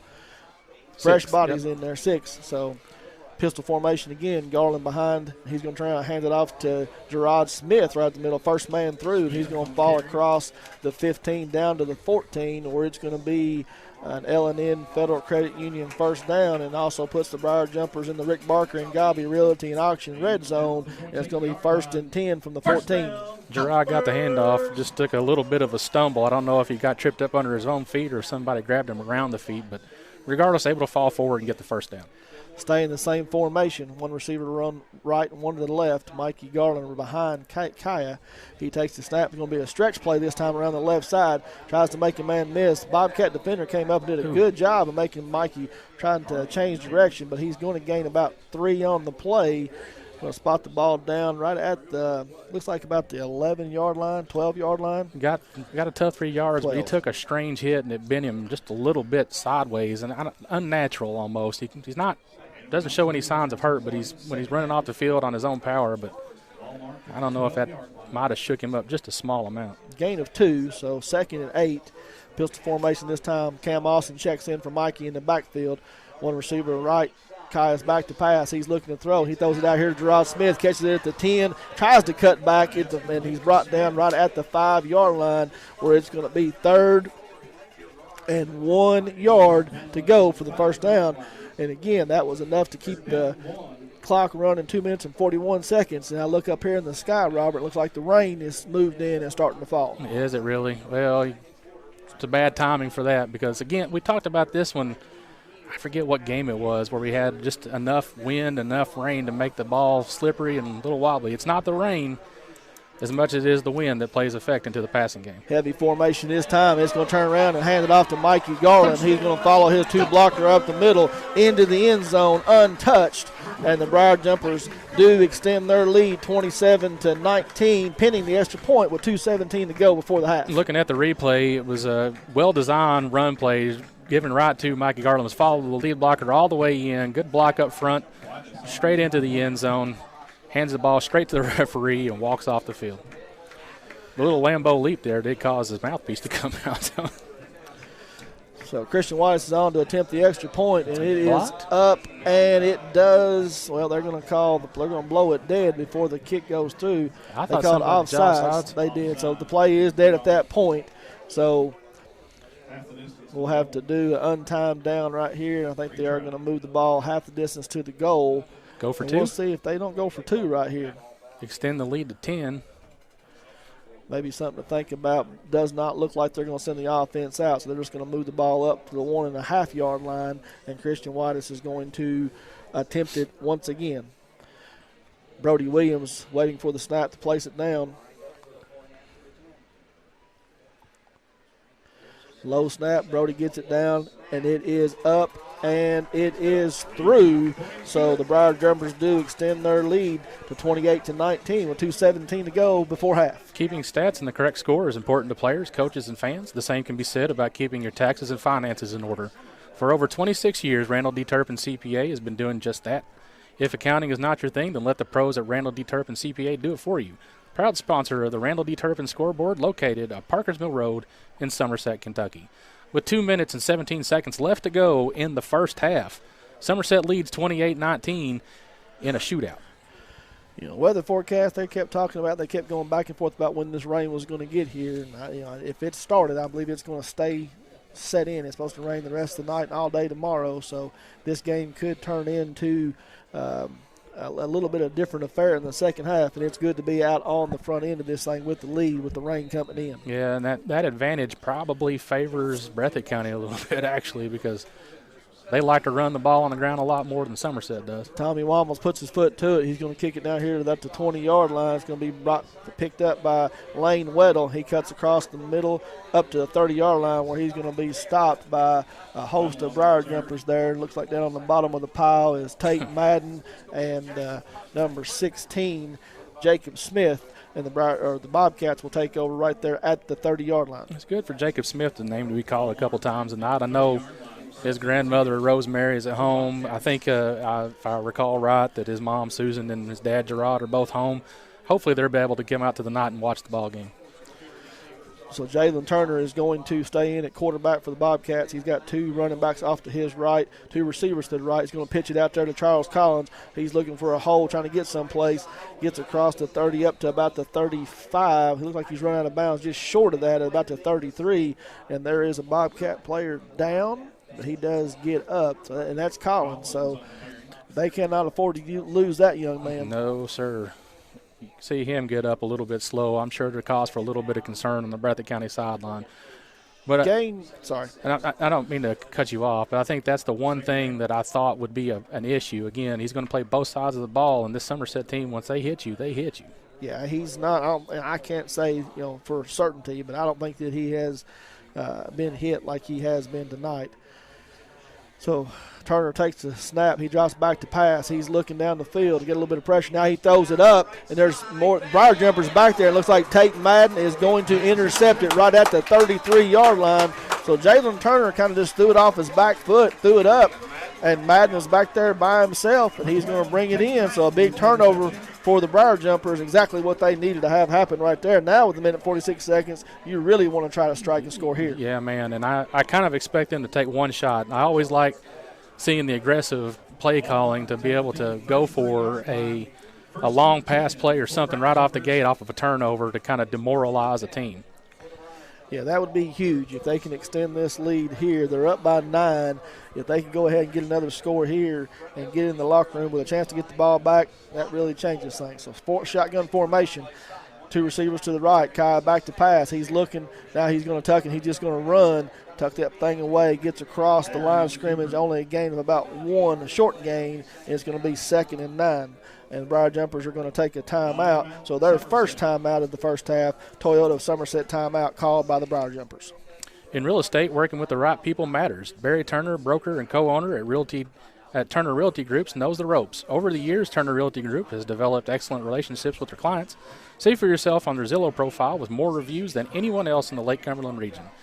Turner Realty Group is just off Highway 27 between lights 21 and 22. Call 679-SOLD or go online at shopsomersethomes.com. 1 minute and 36 seconds left to go. Somerset calls a timeout, looking to hopefully extend the lead if nothing else, I wouldn't mind seeing them try to get into field goal position. And even just 3 points puts them at a 2-score ball game. Yeah, 12-point lead would be huge right there. You know, what you don't want to have happen here is turn the ball over and give Breathitt County an opportunity to put some points on the board themselves. So just be smart with the ball. There's nothing wrong with punting this thing away if you absolutely have to, or just let the clock run out and don't do anything. But just do not cause turnover. Absolutely. You're going to get the ball back anyway, so be smart. Don't make any plays, try to make anything special happen if it's not there. Shotgun formation, 3 receivers to the right, 1 to the left. Kaya calls out the signals, drop straight back, looking to pass. He's got Grundy at the 50. He makes a catch, makes a man miss, squirts out to the right side. Now he's trying to run away from defenders, and he gets across the 40 down to about the 36, where it's going to be a big gain for the Briar Jumpers right there. Trying to do the math on that one. I'll let you try to figure that one out because I was trying to. It's hard for me to do the math that quick. About a 38-yard pass completion from Kai Sharon to Cade Grundy. Hurries him to the line of scrimmage, trying to get Cade set. He does. Now he's looking to pass. Now he rolls out, scrambles out to the right side. He's just going to tuck it and run, makes a man miss, and runs out of bounds right at the 25. So he gets the clock stopped with 1:12. Real close to getting a false start penalty on the Briar Jumpers. Cade was trying to get set out there and was a little bit late, but he was able to get stopped and get set. And Kaya's going to pick up another first down, an L&N Federal Credit Union first down for the Briar Jumpers as they get trying to put some points on the board. And with 1:12 and 2 timeouts, you would think they'd have an opportunity. Absolutely, and it was a good heads-up play for him to be able to keep his eyes downfield and run out of bounds to stop the clock. Empty backfield this time, 3 receivers to the left and 2 to the right. Breathitt's showing pressure. Kai's going to roll out to his left. He's got a man out there, and he's going to throw it through his hand. Looked like it was Gilmore out there. It was the intended receiver at the 20-yard line, and it's going to fall incomplete and bring up 2nd and 10. Yeah, still got plenty of time on the clock. Got 1:07. If you can find a way, again, I said that a minute ago. I hate to sound like a broken record. If nothing else, try to get it to the middle of the field, within field goal striking distance. And that way, when you come out of the half, if you can get 7 more points, you're up by almost 3 scores. Shotgun formation this time. He's got Jace Bruner and Cam Austin split to the left and right of him. Going to turn around, a little counter play to Jace Bruner up the middle. He's looking for some room. He does make a man miss. Gets all the way down to the 10-yard line before he gets drugged down. And that's going to be another L&N Federal Credit Union first down and set the Briar Jumpers up in scoring position in the Rick Barker and Gobby Realty and Auction red zone. 1 minute and the clock ticking here in the first half. Yep, got to be mindful of clock management here. Somerset with 2 timeouts, only 11 yards to pay dirt. Tate Madden and Cade Grundy split out, 1 to the left and 1 to the right. Shotgun formation, takes the snap, turn around, and fakes it to Jace Bruner this time. Stiff arm right at the 15-yard line, and he's going to run out of bounds. Flag comes in, so I don't know if they're going to get Kaya for grabbing the face mask there and shoving him down or not. And I think that's what it's going to be. It's going to be a face mask on Kaya. Defensive face mask. You don't see that called too many often, especially on a stiff arm. But, I get it. They're still trying to figure that one out. No, they call a face mask on Breathitt County. So Kaya shoved him down, and I guess the young man reached up and grabbed a hold of Kaya's face mask as he went down on the ground. So a break for the Briar Jumpers there with 35 seconds to go before the half. The ball taken down to the 8-yard line where it's going to be first and about 7 from the 8 now. What'd they do, give incidental and 5 yards? Yeah, I guess. They're going to cut his hand on it and let it go. So this time, Kai's going to come out in a shotgun formation, 2 receivers to the right, 2 to the left. Jace Bruner in the backfield with him. Breathitt County showing pressure. They do bring it. He drops back to pass. He's got Grundy out there at the 2-yard line, but it's going to be just a little bit short. It's going to fall incomplete. So Kaya was kind of falling back on his back foot there, trying to avoid the pressure, and it does fall incomplete. Now it's going to be 2nd and 7 from the 8-yard line. And can still make a first down. Yes. But still got 2 timeouts. Be mindful. 2 timeouts in 32 seconds. They have enough time for anything they want to do. They can run it here. They can throw it across the middle, but they're going to come out an empty backfield. So unless Kaya takes it himself. He drops back. Now he's going to roll out to his left. Keep running. He's looking. He throws it back in the backfield looking for Carson Guthrie, but it's going to fall incomplete. And now going to bring it up 3rd down and 7 for the Briar Jumpers with 27 seconds to go before half. It looked like he had plenty of daylight just to keep running to try to get it into the end zone. He was settled in on that pass play. He must have heard some footsteps or something coming behind him, but I sure didn't see anything. No, he scrambled out to his left there, and he did have some room. They were out there covering Kay Grundy and Carson Guthrie, and Kyle could have cut up in there and maybe picked up first down yards, if not get the touchdown. But this time, shotgun formation, Jay Spruner off to his left, Cam Austin off to his right. Gilmore split right. He's going to turn around and hand it off to – no, he's going to fake it. He's got Carson Guthrie in the end zone. A little drag route coming off the left side, and the Briar Jumpers do score with 23 seconds to go before the half, 34-13. 34-19. Yeah, that's nice because that's the that's this where that Madden rule is really going to come into play. They only got 23 seconds. Great little fake. I thought I was following the fake. Cam Austin I thought was carrying it into the end zone, but Carson Guthrie was able just to sneak her out behind the defensive line and be wide open in the end zone for just 6 points. A little drag route off the left side. Snap is back. It is up, and it's going to hit the crossbar and fall short. So it's going to be no good. So Briar Jumper is going to keep their lead at 34-19. 23 seconds to go before halftime. Phew, and I'm telling you, this game's going to give me some Maylocks before the game's over, I'm sure. In real estate, working with the right people matters. Barry Turner, broker and co-owner at Turner Realty Group, knows the ropes. Over the years, Turner Realty Group has developed excellent relationships with their clients. See for yourself on their Zillow profile. With more reviews than anyone else in the Lake Cumberland region, Turner Realty Group is just off Highway 27 between lots 21 and 22. Call 679-SOLD or go online at shopsomersethomes.com. With 23 seconds left to go in the half, Somerset starting to extend the lead a little bit, 34-19. The last thing you want to have here is a big return by the Bobcats. So I don't know if they're going to try to kick this thing short or going to pop it up, but you do not want a big return to give Breathitt County any hope. Now, if I squib kick right here, something to try to tap somebody, or maybe that little 30-yard or that little pooch kick to the 30-yard line. I'm not a coach, so I don't know which one you want to choose here. Tommy Wombles is waiting for the ready to play here from the referee. I don't know what the delay is here. I don't see anything that's causing a problem. If you are in the end zone, if you're in the end zone near the flag, please move back. Waiting on the fans to get backed up. Tommy's going to throw it, kicking it. It is just a squib kick down to the 20-yard line, and he is going to return it right to the 30-yard line, so about a 10-yard return. The Briar Jumpers trying to bring him down, and they will. Once again, ladies and gentlemen.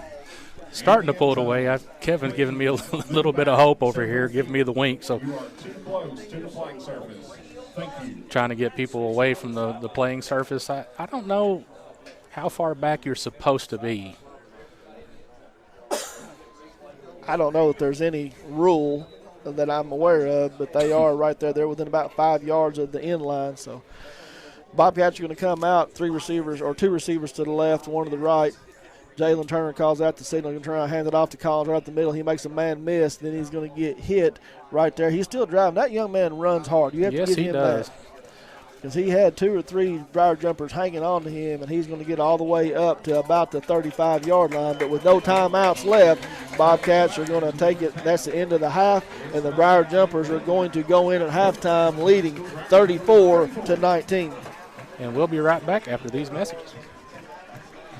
Honda offers complimentary lifetime powertrain protection with every qualifying new and pre-owned vehicle we sell. Engine covered, transmission covered, drive axles covered for life. You're covered as long as you own it, and that's on every qualifying new and pre-owned car, truck, van, and SUV, even diesel trucks. Shop with complete confidence and peace of mind with Alton Blakely's complimentary lifetime powertrain protection program. Alton Blakely Honda, South Highway 27 Somerset, and abhonda.com.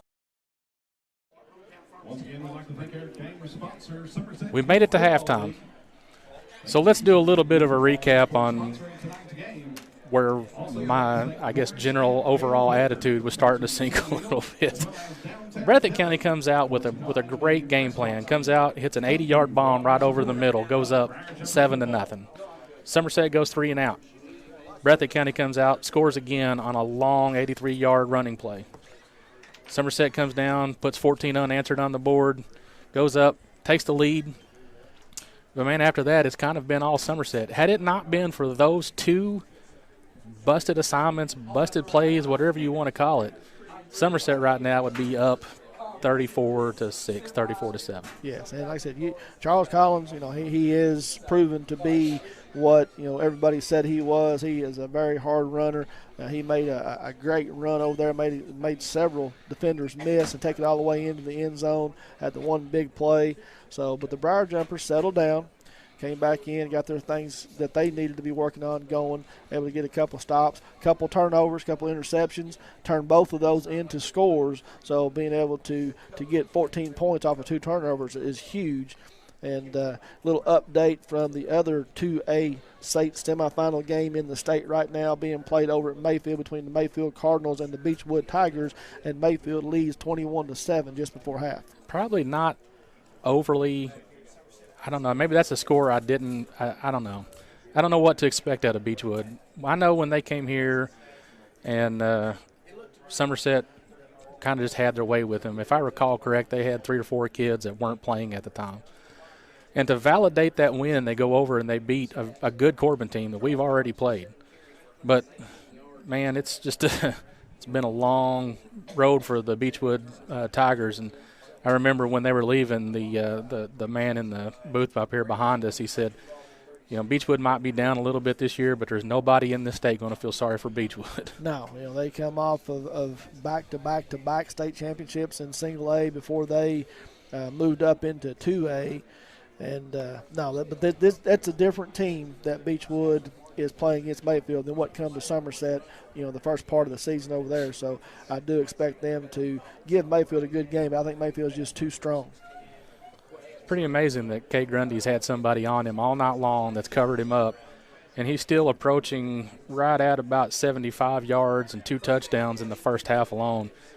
You couldn't have asked for a better turnout for the young man to be able to make plays like that. So far in the receiving column, you've got number 44, Gerard Smith, with 1 catch for 7 yards.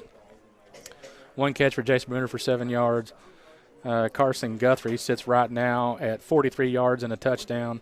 Still no touches yet for Jaden Gilmore, which is a little bit surprising. They may be using him as a decoy and probably hit him a little more in the second half. And now I got to break out the calculator to get Kay Grundy's receiving yardage. So if you've got anything you want to add to. Another update or score for Bull County and Central being played at Bull County tonight. And Bull is up 14-6, so a much closer game than I expected there. And I will try to get you some more scores from around the state, some of these other games, because there are some good games being played this evening. But that was one that I thought Bull County would win easily. 6 catches, 119 yards, 2 touchdowns. Pretty good half. Yeah, that's not too bad. I take that just about every day.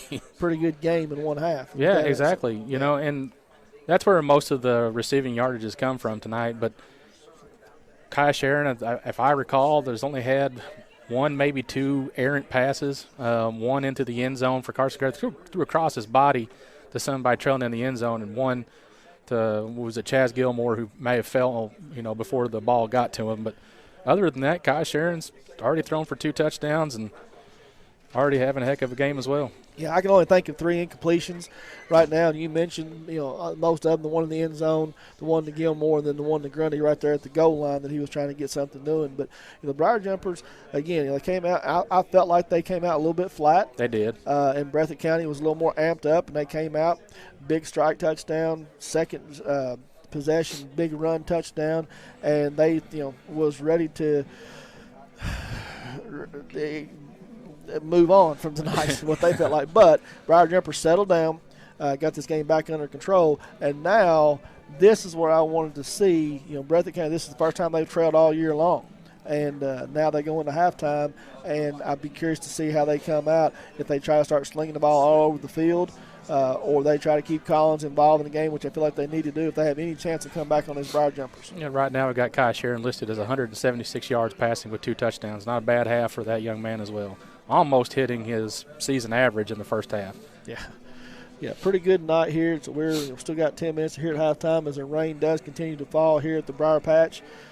But it does not seem to have deterred many fans. We have a big crowd on hand tonight, so we'll see what happens. If the Briar Jumpers do, in fact, they're able to pull away here in the second half and complete this game, they will be playing the winner of the Mayfield-Beechwood game at Kroger Field next Saturday, not Friday, next Saturday at 1 p.m.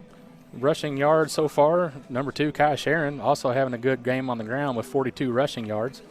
The only one that's got any kind of negative rushing yards was one of the first plays from to Kate Grundy on that little jet sweep. Does that count as a pass or does that count as a run? Depends on if he throws it up, goes in front of him, it's a pass. So I believe it was a pass on that one. All right, so I'll just have to take 2 yards off and give him nothing on the receiving end. 2 rushes for 9 yards for Gerard Smith. Got 3 rushes so far for Jace Bruner for 36 yards and a touchdown. Mikey Garland has 3 rushes with 1 touchdown for 15 yards. And give me just a second to give you the exact total for 7 attempts for Cam Austin. I'm drawing a blank on the name. 14 yards of rushing. I know the young man. What's the name number? 14. For Somerset? No. Cam Austin. I was just drawing a blank on his name. Okay. I was trying to do math and think of his name. I can't multitask.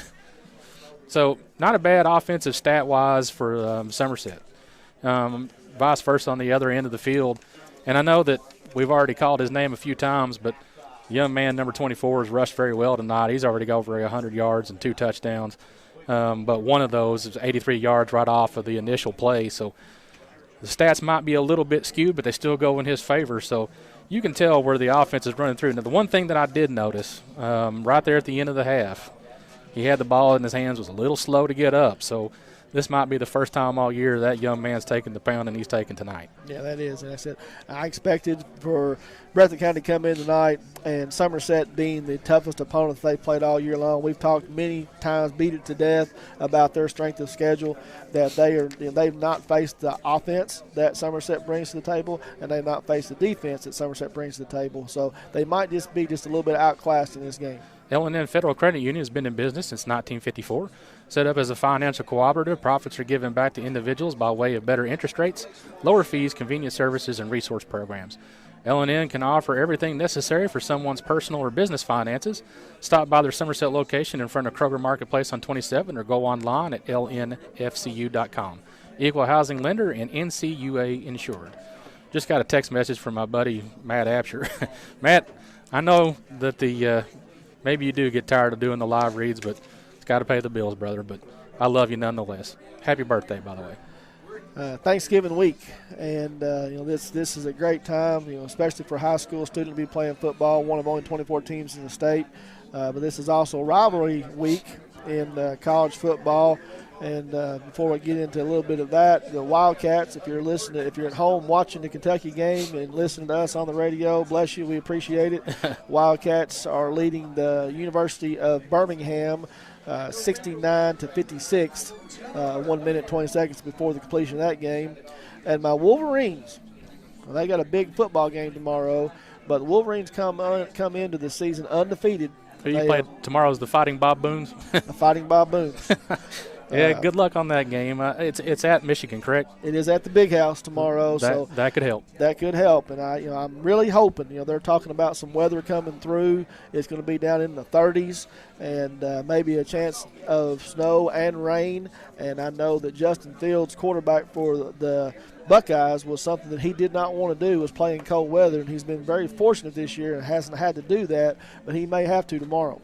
Have to show this text message from my boss to you. I know that you know. I didn't know Edwin. You do know Edwin. He's giving me a little bit of grief. Says I look cuter on TV. That's impossible. Sorry. But I wanted to get back to the Michigan Wolverines basketball team. They came into the season unranked, and they have knocked off North Carolina, who is ranked number 6. They've knocked off Gonzaga today, ranked number 8. and won the battle for Atlantis down there in Jamaica today, and should go from being unranked and jump into the top 10. And I know they'll be taking on, which will be the #1 team in the country, the Louisville Cardinals, Tuesday night up in Louisville. And if they can win that game, they should jump big in the up bowls. into the top 5, and that'd be something that unranked and come into that would be great. But I just don't know. The Louisville team is pretty nice this year. Is the Matthews kid that transferred from Kentucky to Michigan, did he graduate or go pro last year? Yes, he graduated last year, and he had, was a good addition to that team. Absolutely. I know John Beeline has got Juwan Howard from the 5-5 has taken over that program this year for the first time. He's doing a very good job, but they did lose quite a bit, but doing pretty well. Yeah, watching football tomorrow, Kentucky and Louisville play each other. I know a lot of people listening or watching. I know got a lot of friends that are Louisville fans, got a lot of friends that are Kentucky fans. I know the Wildcats got bowl eligible last week. They did, so there's nothing to lose in this game. However, you hate to be in that position to where even though you're not playing for bowl eligibility, you're playing for pride, but you're playing for pride with a lot of people that are key injuries for Kentucky, especially at the quarterback position. Well, and something that you are playing for that you really don't think about in this situation is you're playing for a better bowl. Yeah, correct. So if you can get a win here against Louisville, that would make both teams 7-4 or 7-5. Sorry, and the Wildcats would be the fourth team in the SEC East, and would improve their likelihood going to a better bowl game, which I know everybody wants to try to get into a warm weather bowl game and try to get to a New Year's Day. I don't know if they can make it there. No. But I know the Music City Bowl is some place that they've gone to quite a bit. And I know a lot of Kentucky fans would like for them to go somewhere else. Yeah, I would like to see them go somewhere else. One day I'm going to make it to a bowl game for Kentucky. I don't know if it'll be this year, but I'm going to make it. Another game that I have my eyes on tomorrow, a lot of games that are actually going to have playoff implications, especially when you get into the major bowl game. Oklahoma's on the outside looking in. They play Oklahoma State tomorrow. If you're Alabama, you can't drop one to Auburn at this point because the SEC championship is going to determine whether or not Alabama gets in if they win tomorrow. And who else am I forgetting? I know there's one more big game that I was going to – but that's all right. But regardless, though, between those two games alone, that's going to be a lot of good football. Plus, I'll be watching that Michigan-Ohio State score, if nothing else. And we don't normally talk about a whole lot of NFL football here and high school football. Right. We're 2 levels away. But one thing that I do want to bring up that's been very, very impressive to me this year and amazing stat that I saw this week. Right now, what Lamar Jackson is doing for the Baltimore Ravens and what the Ravens are doing is unreal. Right now, they are on pace, Robert, to pass for over 200 yards a game and rush for over 200 yards a game. If that happens, that will be the first time that's ever happened in the NFL. I think my son was telling me they've got 3 Heisman winners in the backfield for Baltimore, correct? Yeah, I believe you're right. And so, right now, they take on the San Francisco 49ers this Sunday, which could be a Super Bowl preview here in Week 13 of the NFL, which that will be a really good game, and that's Sunday at 1 o'clock. We already had the Thursday day games, and the Cowboys right now, I think Jason Garrett is on the hot seat. Jerry Jones not too happy with what's going on down there in Dallas. Yeah, I got a buddy of mine who's probably listening at home, big Dallas Cowboys fan. Got no love lost either way, but I know that he'd probably be rooting for a coaching change in the offseason. One thing that I wanted to pass along to you, I think we touched on this a minute ago. I don't know if it had gone halftime as of yet. The Mayfield scored stands 21-7, Mayfield up at half. Yeah, so they're taking on Beechwood, and again, the winner of that game will play the winner of this game next Saturday at 1 o'clock at Kroger Field. So right now, the Briar Jumpers are in very good position, but we do have 24 minutes left of football to go. Both teams have come out of the locker room and warming up. We are about 4 minutes away from second half kickoff here, as they'll have an additional 3 minutes of warm-up time here very shortly. One thing I have noticed, the Breathitt County team looks a little little more lethargic than they did to start the game. Look a little different, don't they? They do. Yeah, you come back and say that's, again, first time that they've trailed all year long, Robert, and it's a different atmosphere. You have, the confidence level's not there. The play calling gets tight. I mean, again, when you're winning, and I've been in this situation, when you are out there and you're better than the other team every Friday night and everything seems to work, it's real easy to call play. Right. When you're behind and now some of the stuff that you've ran all year long that has been very successful is not working, you start to second-guess yourself, and they had to use all 3 of their timeouts early in the first half because they weren't able to get play calls in because they weren't sure what to do. Be sure to stay tuned to the conclusion of tonight's game for the Ford Brothers Auctioneers postgame show.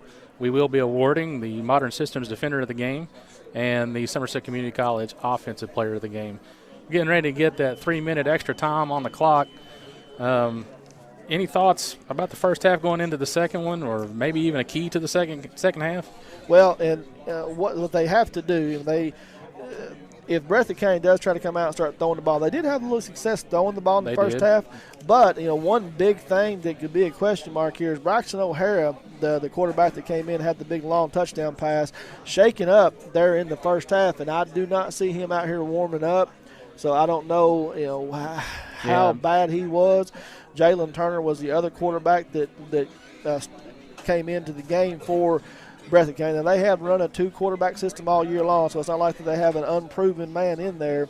But not having O'Hara could be something big for them going on in the second half because Jalen Turner does not seem to be the pastor that O'Hara is. Right, and I look over on the other side of the field. There's one quarterback warming up, look like maybe with a quarterback coach. Probably going to get the majority of the reps in the second half. Could be a break for Somerset. Young man, like I said, was coming into the game, was throwing probably a little bit better.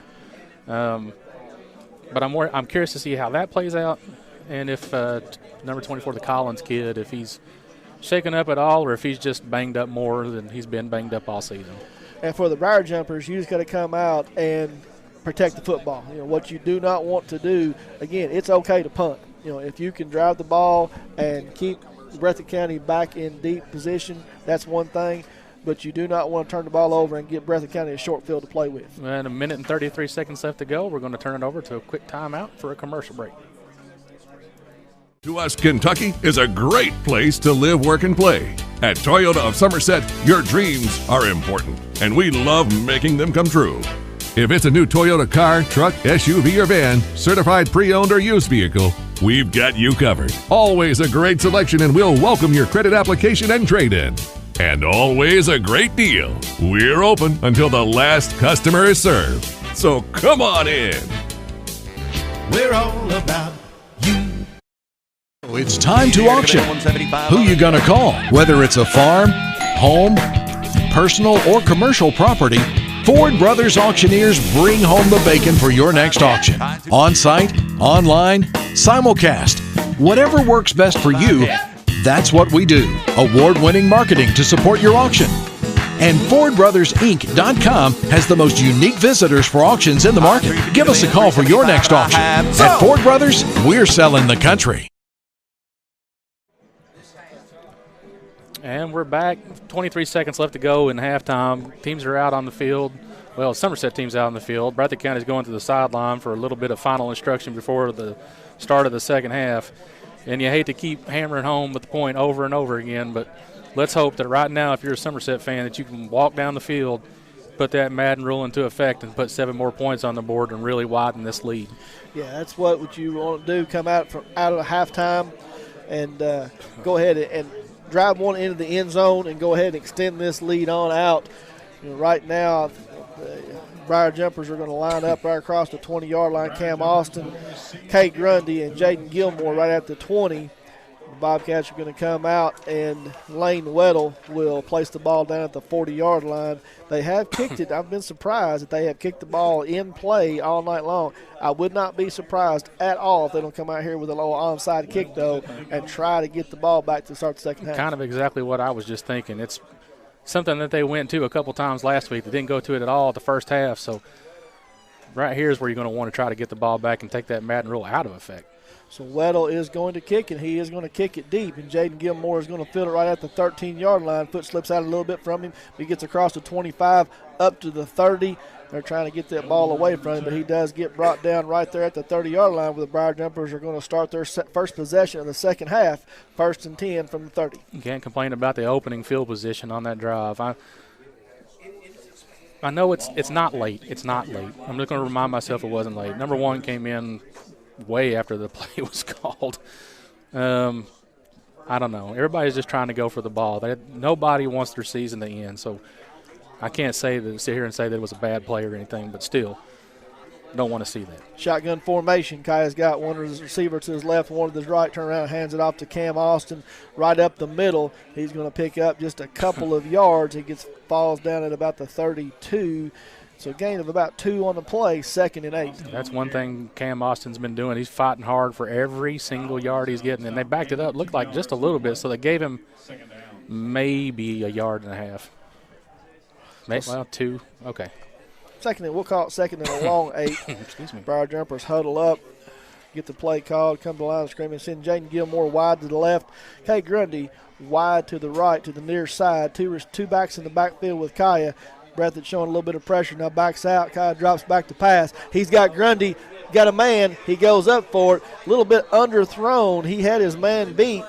Man came back, uncovers there. Braden Slaughter went back there with him and was able to knock it away from Grundy. Said he had a step behind him. He just was not able to lay it out there in front. Yeah, that ball might have been just slightly underthrown, slightly. But that's the first time that 50-50 ball hasn't gone to anybody, especially to Kay Grundy. Yeah, he's made 2 exceptional catches tonight. Went over a man in the end zone over here by the field house, and then bobbled one and caught her in the other end zone for a touchdown. 3 receivers to the right, 1 to the left. Kaya takes the snap, and he drops back the pass. It's a quick pass to Jaden Gilmore, and it is going to fall incomplete. So Briar Jumpers come out, and instead of moving the ball down the field and scoring, they're going to be forced to punt and give the ball back to Breathitt County here to begin the second half. One of the first times they've gone to Jaden Gilmore tonight. You know, it only took a minute off the clock. Still got 11 minutes and 2 seconds left to go, but it's the first time that they've thrown the ball to the young man. That was probably 2 errant throws by Kyle Sharon right out of the half. A little bit behind Jaden. He had to reach back. You know, it could have been caught. Jaden, I know, has good hands and probably could have brought that in, but it was a little bit behind him. Grundy stands at about his 20-yard line. It's going to be a fake. It's going to be a long fake. Kay's trying to get there. He's across the 40 up to the 45, and he gets run out of bounds there. And so we've seen that happen a couple of times this year already. Kay sees something. I don't know if it's a called play or Kay just sees something, takes it on his own, but it's a fake punt and takes it all the way up to the 46-yard line, and going to be 1st and 10 for the Briar Jumpers at Ed Federal Credit Union. First down, the first one of the half. Yep, it's been a while, I think, since the LCA game that they've called that fake punt, and at an opportune time, it just the lane opened up, gave him plenty of yardage. Again, keeps the ball in Somerset's hands, and hope we can come down here and score. Pistol formation. This time, Kay Grundy kind of getting slow out there. Look here, Mikey Garland just running over defenders.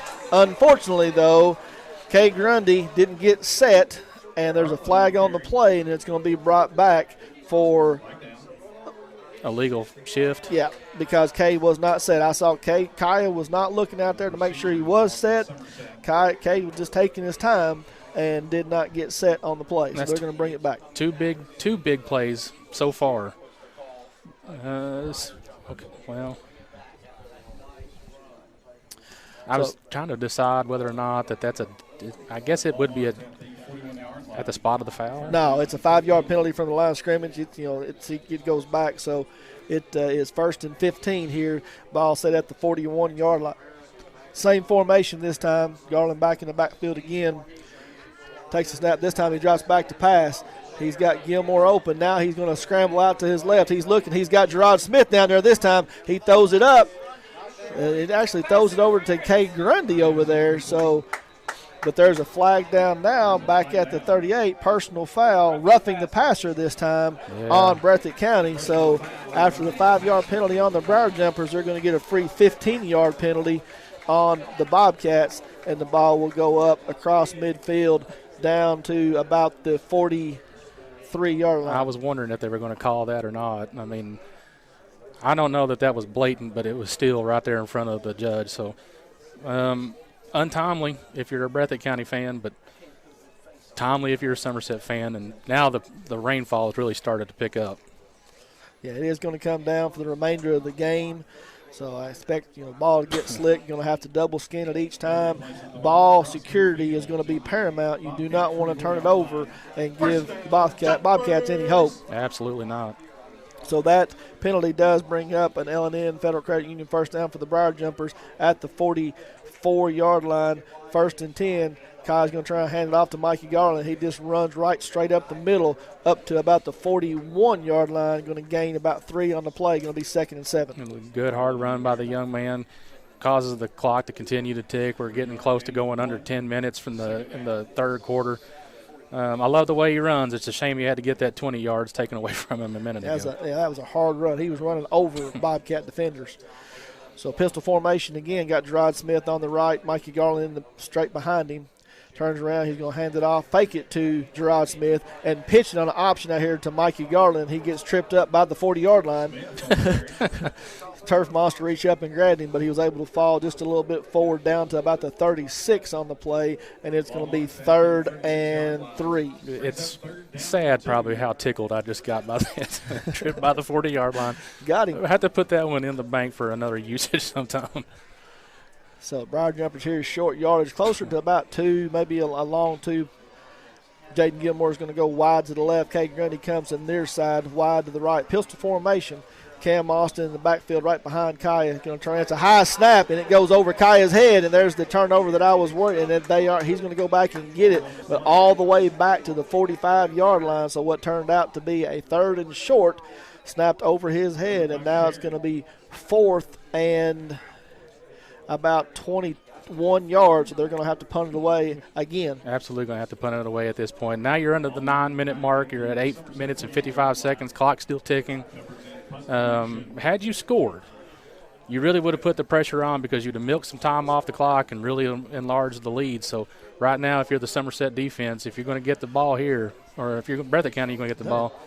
That's 2 bad snaps in a row. Another bad snap. Kaya does able to field it and kicks it. It's going to line drive kick down to about the 30-yard line, going to roll down to the 29 where it's going to roll dead, and so the Bobcats are going to take over. 1st and 10, their first possession in the second half with 8:30 to go in the third quarter, and the Briar Jumpers leading 34-19. No appointment is necessary at Quick Care Walk-In Clinic. They're right behind the hospital just off Bogle Street in Med Park West, right where they've been for over a decade. Quick Care has lab and x-ray equipment right there in the clinic, and they're open late. So if you've had an accident, you aren't feeling well, let their highly qualified medical professionals take care of you. Quick Care Walk-In Clinic at Med Park West. So Jalen Turner brings the Bobcats to the line of scrimmage. He's got Charles Collins off to his right and Dalton Mans off to his left. 2 receivers to the right. It's just a quick pitch out to Charles Collins.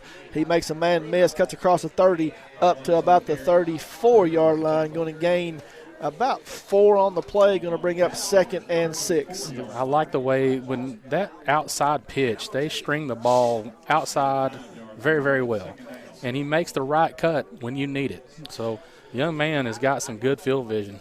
Yeah, he doesn't seem to be too impeded on that run, so I'm sure that young man is okay. Started out in the slot, now he comes back into the shotgun formation just to the right side of Jalen Turner with Mans to his left. 2 receivers wide to the left. Drops back to pass. Now he's flushed out of the pocket. He's going to throw it up. It's underthrown, but he's able to come back to the ball.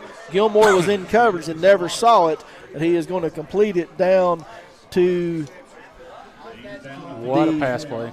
34-yard line, and it's going to be completed out there to number 23, Braden Slaughter, and it's going to be a big first down for the Bobcats there at the 34. Gilmore in good coverage with him step by step, was playing the man, never played the ball. I don't know if he lost the ball in the lights or just never saw it. I don't think he had his man eyes on the receiver. He wasn't looking back, and he was not able to see it. Slaughter was able to make the adjustment, come back and get it. So snap this time, hand off to Collins right up the middle, and he gets hit by Jones there at about the 31-yard line and brought down on the carry, but he's still going to pick up about 5 on the play. It's going to be 2nd and 5. Yeah, number 52 is a little slow to get up. I don't know if he just a little slow to get up because he's a little disgusted or what. So shotgun formation again. He's going to bring Mans off to his right. You're going to send Slaughter out wide to the right. Going to put Collins in the slot on the left with 2 other receivers. So trips left. looks to the sideline to get the play, barks out the signals, waiting for the snap, takes the snap, turns around, hands it off to Mans right up the middle. Where's that call? That's Mans. He's running hard. He is. He gets all the way down to the 20-yard line. So right now the Bobcats have come out, and they don't seem to be too worried about being trailed in this game. No, they're coming out playing the aggressor, and that's not what I want to see if you're Somerset. You came out a little bit lethargic and slow, and Breathitt County's continuing to take the fight to them. And at this point, if you're a Somerset defense, you've got to step up and make a play here. Shotgun formation, 2 receivers to the right, 2 to the left. Jalen Turner calls out the play. Mans off to his left, turns around and hands it off to him on a draw right up the middle again, and he's running hard, getting pulled back. So that is number 44, Gerard Smith, got him by the waist and pulls him back down right at the 20-yard line. They're going to give him the 19, so he's going to pick up a 3 on the play, and it's going to be 2nd and 7. It's been the longest field position they've had in this drive. 6 minutes and 15 seconds on the clock here in the third quarter. Bobcats trying to get back in this ball game, trailing 34-19. Shotgun formation. He's got Charles Collins off to his left. Mans in front of him. Going to try to hand it off on a stretch play off the right side. He's got a little bit of room. He gets down to the 15, across down to the 12-yard line. So right now the Bobcats are gouging the Briar Jumpers with the run game. Yeah, and I'm trying to watch the play on the screen that we've got here to try to see, who it is that's kind of getting beat up on the line of scrimmage. And but it's the one area, again, that the defensive line, I don't know. I'm not a big fan of a 3-4 defense. I get it, but they've just got to step up and make a play. Same formation. He's going to turn around. He's going to fake it to Collins this time. He's under pressure. He loses it. He rambles out to his left. He's got Kel Todd, Chalony, Mikey Garland. Mikey's going to get him right there at about the 16. He's going to bring him down for a sack on the play. Big sack right there for the Briar Jumpers, and it's going to bring up 4th down. 4th and about 6 yards. 4th and 6, so what could have been a short play now is going to be 4th down, and the Bobcats definitely have to go for this here. Trailing 34-19 with 4 minutes, clock ticking just under 5 minutes, 4:55 to go in the third quarter. A little bit of miscommunication going on right now. Turner trying to get the play called. He's going to hand it off to Braden Slaughter, and he's looking to stretch it out, and he's going to get hit right there. He was hit short, but he fights ahead and gets across the 10-yard line, and he is going to pick up the first down on the play. A good carry right there by Braden Slaughter. Yeah, it was a good carry. I don't know who it was that laid the hit on him, but again, it was just all shoulder. You needed to wrap up. You had him stop a yard short of the first down, and you needed to play, and you just didn't make it. Clock continues to run. You're 4.5 minutes to go in the third quarter, and Breathitt County starting to threaten 9 yards from pay dirt. Going to set up 1st and goal for the Bobcats from about the 8-yard line. 8-yard line. So shotgun formation. Turner's got Collins in the backfield with him. Turn around, hands it off to him. Stretch play to the left. He's looking for some place to get it. He's going to get to the 1 and get stopped just short. Right now, the Bobcats are just gouging the Briar Jumpers with the run game. Yep, 6 yards, 7 yards at a time. And they're not doing anything fancy. That's for sure. But Somerset's, Coach Swearinger is going to have to dig a little bit deeper into his playbook and start making some adjustments that work for this team, because you can't stop 6 yards at a time and expect any kind of turnover on downs. Just a zone running game right now for the Bobcats, and they're finding holes. Shotgun formation, trying to hand it off Collins off the right side, and he's going to get out there and make the defender make a decision, and he cuts up and runs in, and the Bobcats are going to score here and going to cut the lead to 9, 34-25 with just under 4 minutes to go in the third quarter. I suspect they try to go for 2 here again. Yes. If you got to stop earlier, you're going to have to figure out something. I mean, if Breathitt County is able to run and get flag is thrown late here, Robert. I don't know what waiting on the call. They dropped down. He's talking to the Bobcats, so it must have been on the Briar Jumpers. We'll see if they're going to take it on the kickoff. It is. Touchdown is good. They got a dead ball personal foul on the Briar Jumpers that will be enforced on the kickoff. So they will bring the ball all the way up to the 45-yard line, and we'll kick it off. So we'll see if they do decide to do a little onside kick here in just a minute. But just a minute, so they're going to wait. They are going to go for 2. 18 seconds on the play clock, and they're getting out of the huddle. They actually huddled up this time. First time tonight. They come out this time in a power I formation with Charles Collins in the I.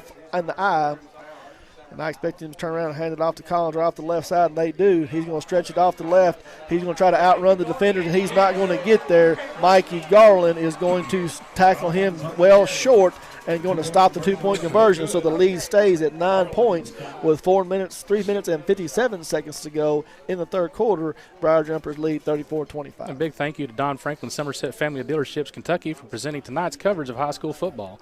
Be sure to take advantage of the end of summer savings at any of their Somerset locations. Visit them on Facebook at Don Franklin Somerset Family Dealerships. They treat you like family. Again, with 3 minutes and 57 seconds left to go on the Randall D. Turpin scoreboard, Somerset 34, Breathitt County 25. So the Bobcats are not going to go away. No. They've got too much pride.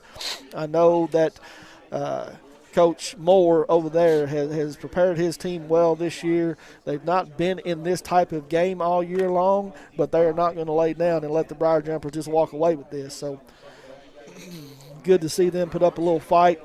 Hopefully the Briar Jumpers can come out here with their second possession, second half, and try to get some points on the board.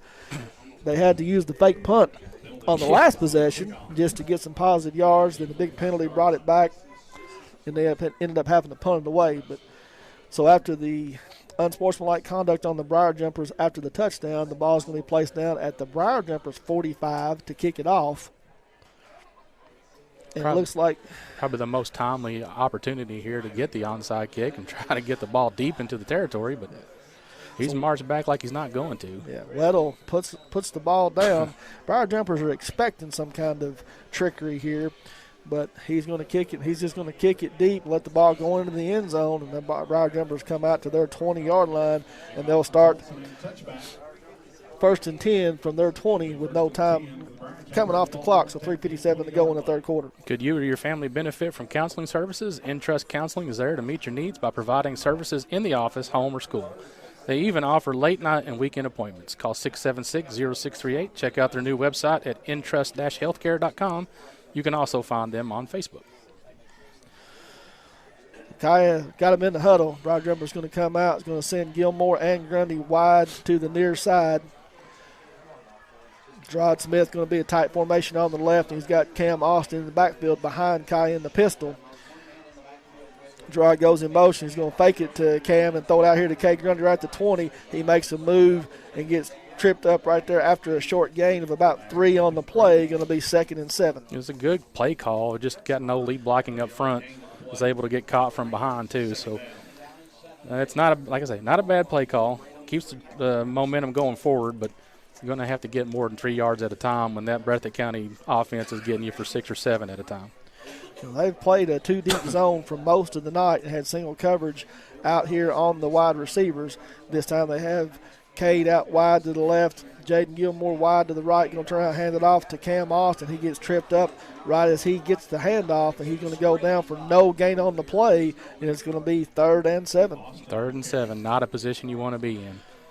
Just got nothing on the ground game tonight outside of the ability of what Kai has been able to do. I know we've got some running yardage that you can count on from guys like Jace Bruner, but I haven't seen him in the offense in the backfield in a while. Empty backfield set this time. Kai is going to send 2 receivers to the far side and 3 to the right side.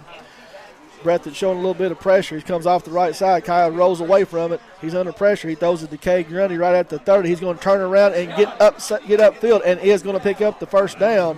So big completion there. Ball's going to go out at the 35, and that's going to be an L&N Federal Credit Union first down for the Briar Jumpers with 2 minutes and 34 seconds to go in the third quarter. Those extra yardages were just all Kay Grundy. You know, that was effort and toughness, and that's what you got to have when you're looking at a fourth quarter game, getting ready to maybe, you know, try to extend some kind of lead, but you got to get it right here. Kai turns around, hands it off to Cam Austin off to the left side. He makes a man miss and runs hard, gets across the 40 up to about the 43 before he's finally brought down. So a gain of 8 on the play. Hard running right there by Cam. Yes, sir. Biggest gain on the ground for the young man all night. Getting the ball or getting the call often, but just picking up short yardage. But, you know, right now that gives you an opportunity to stretch the time, and continue to run the ball. Same formation. Grundy goes wide to the far side. Jaden Gilmore split here wide to the near side. Takes the snap.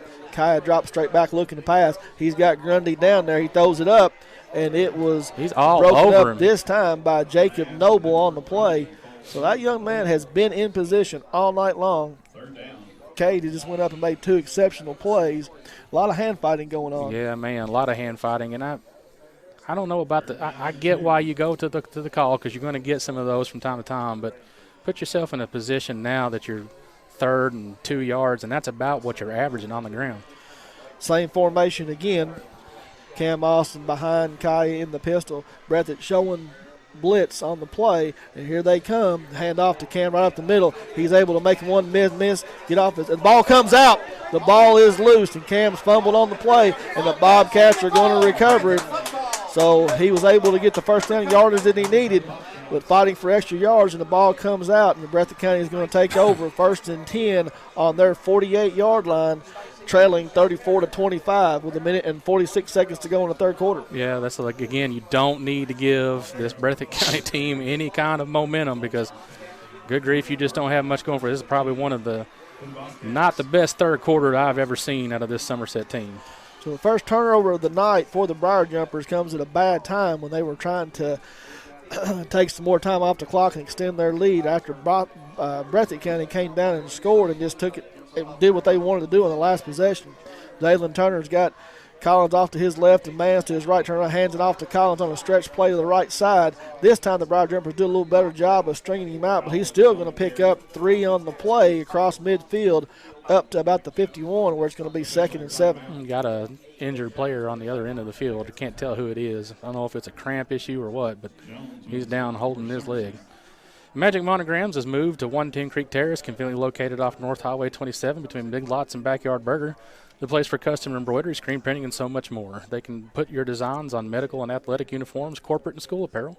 Find them on Facebook. Search Magic Monograms and Embroidery. 1 minute and 33 seconds left to go in the 3rd quarter.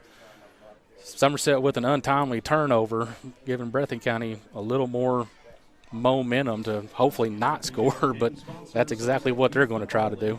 Brandon Jones appears to be the shaking up Briar Jumper, laying right there at the 50-yard line. Looks like they're just stretching out his calf, though, so I'm hoping that it is just a cramp, and Brandon will be able to come back in the game here pretty soon, but he's still down on the field, and they're working on him over there on the Breathitt County sideline. Be sure to stay tuned to the conclusion of tonight's game for the Ford Brothers Auctioneers postgame show. Again, we will be awarding the Modern Systems Defender of the game and the Somerset Community College Offensive Player of the game. So Brandon is able to get up, and he's walking across the field under his own power, but you can tell he's got some Charlie horse cramps going on in that calf, and he's hobbling across. So get some fluids in him, get him stretched out, and hopefully get him back in the game. Charles Collins on the carry for the Bobcats. Picked up. They're going to give him 3 on the play, so 2nd and 7. The ball placed just across midfield at the Briar Jumper 49. Waiting for Brandon to get off the field so they can get the play going here, and he jogs on off. Still in no hurry to get any kind of play call. The white hat's going to blow the whistle for ready to play. Breathitt comes out. 1 receiver split out wide to the right. 2 receivers on the near side split out wide left. Stack formation just off to the right of Turner. Going to turn and hand it off to Collins on a stretch play off the left side. He's trying to find some room. He is going to be able to get a little bit before Gilmore is going to come up right at the 45 and going to bring him down right there. At the 45 and gain him about 3 more. Yeah, 3 yards at a time. So far, the defense is rising to the occasion on this drive, but, man, if you ever needed a stop, it's going to be 4-down territory for Breathitt County because they got nothing to lose here because their back's against the wall, but you need a stop here, something fierce. Turner Realty Group, 3rd down opportunity to get the Briar Jumpers off the field. Just gave them 5 yards. But he didn't come across, no flag, so they're going to continue to look to the sideline, look for a play. He jumped but did not get across. Turn around, hands it off to Collins on a stretch play to the right side this time again. Briar Jumpers do a good job of stringing him out, and he's going to go down for a loss on the play. So this time, no place for Collins to go. He's going to lose about 3 on the play. It's going to bring up 4th and 6 an opportunity here to see if the Briar Jumpers can get off the field and force the Bobcats to punt, or they will go for it. Big decision here with 43 seconds to go in the third quarter, trailing 34-25. If I'm the coach, I don't know really what I do here. I'm only down by 9 points. Your defense is playing well. Yeah. So I don't really want to give up field position. So if I'm Breathitt County, I'm punting. Looks like they're going to.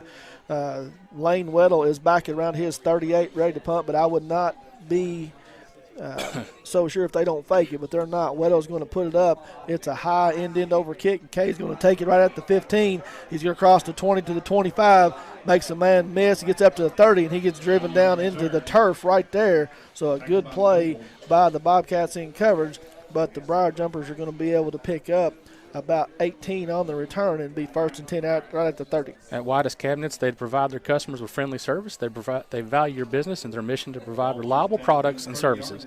The courteous and professional team at Whitus Cabinet Design Center can turn your vision into reality.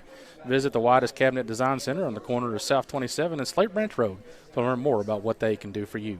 With 33 seconds left to go, Somerset gets the ball back, still up 34-25. Pistol formation. Mikey Garland behind Kaya. Going to try to hand it off to Mikey. He makes a man miss, and he's just running over people again. Makes another man miss right at the 50. So Mikey Garland running hard tonight. No flag this time, so this play will stand. About a 24-yard carry by Mikey Garland across midfield down to the 48 of the Bobcats. Looks like Mikey Garland, I mean, he's making a really, really, really strong effort over that defensive player of the game. Can you get the 2 for 2?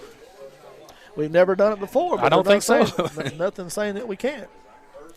If Mikey can put the Briar Jumpers on his back here in the fourth quarter, they're going to have to run at least one more play here in the third quarter. Same formation again. Grundy goes wide to the left. Garland behind Kaya in the pistol. Turn around, and it's a miscommunication in the backfield. Kaya's going to take it himself this time. Gets across the 30, the 45 down to the 40. So a broken play right there turns out to be something good. He's going to pick up 9 on the play, and it's going to bring up 2nd and 1 when we get ready to start the fourth quarter. Briar Jumpers leading 34-25. And we'll be right back after these messages. Honda offers complimentary lifetime powertrain protection with every qualifying new and pre-owned vehicle we sell. Engine covered, transmission covered, drive axles covered for life. You're covered as long as you own it. And that's on every qualifying new and pre-owned car, truck, van, and SUV, even diesel trucks. Shop with complete confidence and peace of mind with Alton Blakely's complimentary lifetime powertrain protection program. Alton Blakely Honda, South Highway 27 Somerset, and abhonda.com. And we're back with 12 minutes on the clock in the fourth quarter. So it's either one more quarter of football for your season or one more quarter of football to extend your season. And hopefully Somerset's got something in the bag because they really need to put some points on the board here and really put the backs against the wall for Breathitt County.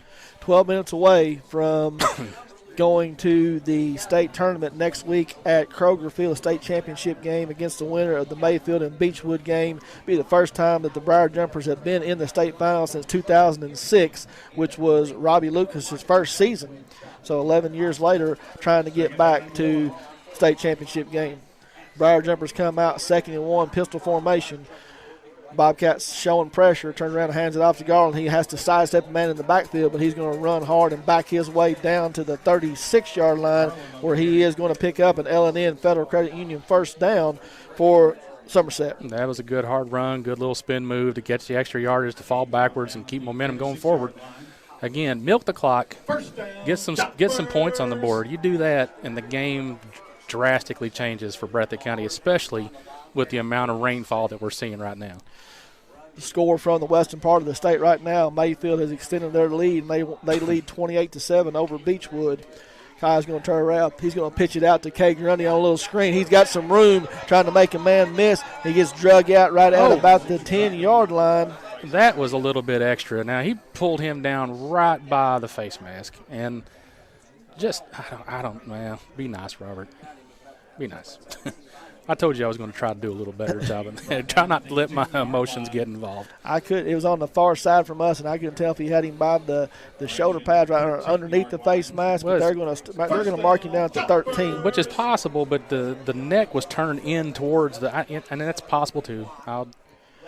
I need a better view of it, I'm sure. Another L&N Federal Credit Union first down for the Briar Jumpers, and it's also going to put them into the Rick Barker and Godby Realty and Auction red zone. Kaya takes the snap, turns around, hands it off to Garland up the middle. He just shoots right through the middle, and he runs over 2 defenders and dives all the way down to the 2-yard line. So Mikey Garland coming out here at the end of the third quarter and the beginning of the fourth quarter and running like a man possessed. Yes, he is, and that's exactly what you need. You're at 11 minutes and 21 seconds left to go in the game. You got 30 seconds on the play clock. Take your time. Run as many run plays as you can get to get points. Well, I want to tell you, Mikey Garland's going to get this ball again. Yes, it's first and goal after the L&N Federal Credit Union first down. Kaya's going to take the snap. He's going to turn around and hand it off to Mikey again. He just busts right up into the middle, and he does not get touched until he gets in the end zone. So the offensive line does a great job and gets Mikey Garland into the end zone, and the Briar Jumpers are going to extend their lead 40-25. Yeah, absolutely. And again, now you're up 15 points. You get a field goal, you're up 16. It's going to force them to go for 2 points every conversion they got just to try to tie the game in regulation. And if you can do that, that just really puts their backs up against the wall completely. Christian White is on to attempt the extra point. Brody Williams to place it down. It's a bad snap. It gets away from Brody. He's looking to try to get rid of it, and he's just going to get brought down right there at the 20-yard line. So another bad snap. Flag comes in late. There's extracurricular people getting thrown around. Oh, my gosh, you got to stop that. Don't get ejected from a game. Don't do anything stupid. So 2-point conversion, or the extra point, is no good. Flag comes in from the back judge all the way at the back of the end zone. Saw something going on. Breathitt County players pulling each other off of the field. So referees are going to get together and discuss this as the rain coming down harder now. See what we've got. Somerset Community College is your community college. We have the lowest tuition rates in the state, flexible class schedule, small class sizes, and a quality education that is close to home. Choose from technical degrees for higher demand jobs or transfer degrees to a 4-year institution. We are the best choice for education and training. Whatever you need, we have it right here for you at SEC. Apply today at somerset.kctcs.edu. Somerset Community College, a real college with real people with real success. So the frustration is starting to show a little bit on the Breathitt County side here, because they did have the extra point was no good, but after the play we had a unsportsmanlike personal foul against Breathitt County. Well, I'm going to say he pointed. No, I'm sorry. That was against Somerset. It was on us. So no frustration on Breathitt County side. I pointed the wrong direction. That's okay. So it's going to be added on to the kickoff. So now, instead of kicking off from the 40-yard line, the ball's always going to go all the way back to the 25, where the Briar Jumpers will have to kick it there. Yeah, keep looking to the sidelines to see if there's anybody having a come to Jesus meeting on the sideline with Coach Lucas or not, and I can't see anybody at the moment. Please go to the cheerleader tent. Sarah Patrick, please go to the cheerleader tent. So as we get ready to kick it off here with 11 minutes and 4 seconds to go in the game, and the Briar Jumpers up 40-25. And the rain continues to fall here. Tommy Wombles is going to go back and kick this ball away. Breathitt County stands back. Brandon Slaughter stands back at his 25 to return the kick here. Tommy approaches it, puts his foot to it. It's just going to be an end over end. It gets bobbled at the 45. Charles Johnson, number 19, is going to pick it up, looking for some room to go somewhere. Nowhere to go. Lane Weddle picked it up, and he returns it across the 40, about to the 43, where they're going to put it down.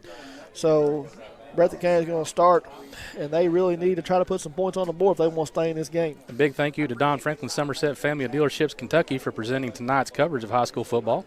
Be sure to take advantage of the end of summer savings at any of their Somerset locations. Visit them on Facebook at Don Franklin Somerset Family Dealerships. They treat you like family. They give him an additional yard and spot the ball down at the 44. Where it's between 1st and 10. They're going to come out. 2 receivers to the right, 1 to the left.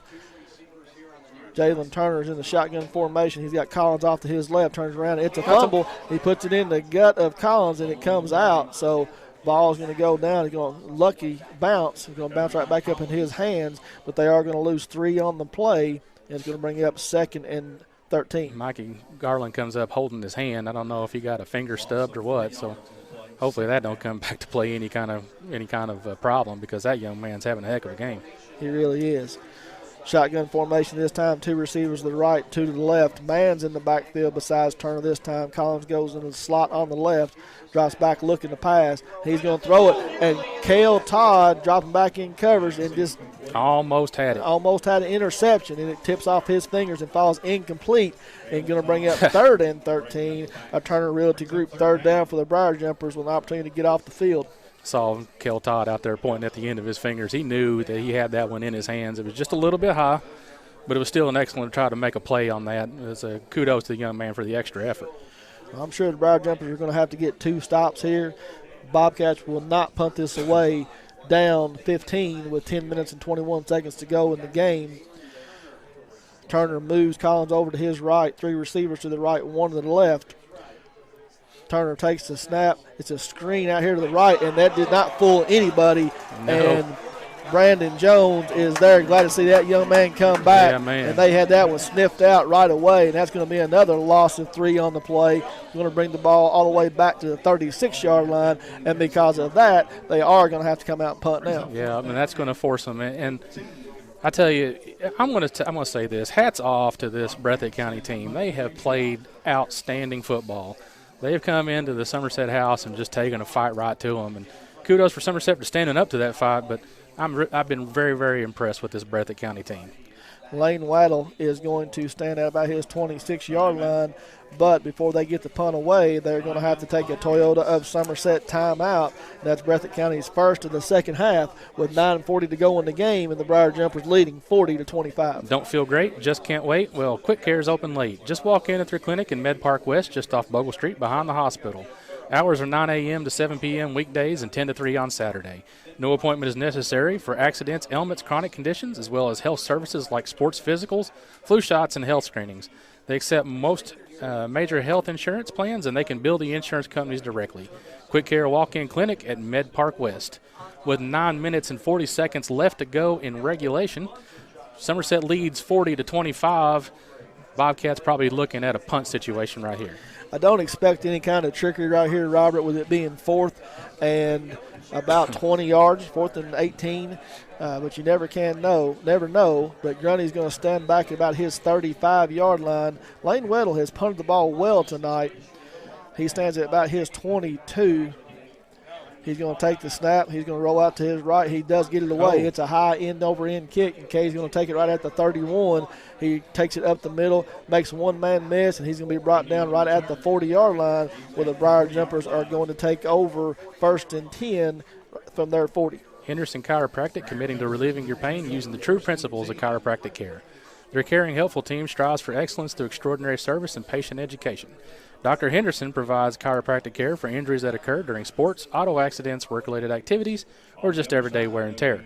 The experience you need for the results you want, that's Henderson Chiropractic. Expect the Briar Jumpers to run the ball some more here and try to run the clock out with 9:30 to go in the game. Kai comes out, shotgun formation. There's a flag on the play. Gerard Smith jumped just a little bit early, took one step. They should have blown it dead, but they're going to call a legal motion on the offense. Kaya took a little bit of a slip and come up a little gingerly on his ankle. Yeah, this wet ground here, the turf, they are going to decline the penalty. It's going to bring up 2nd down. So the Bobcats would rather take the play instead of taking the penalty, so the Briar Jumpers don't have an extra down to run here. But so after the loss on the play, going to be 2nd and about 14. This is where the rain's probably going to really come into play right here. If you're Somerset, you just want some time off the clock. If you're Breathitt County, you're going to stack the box and make them run at you, and I don't expect them to do anything crazy here. Cam just goes right up the middle, and he's running over through tacklers. And even with 8 and 9 guys in the box, Cam Austin is going to get all the way up to about the midfield. But I think there's a flag that came in over on the far sideline, Robert. And, the referee here.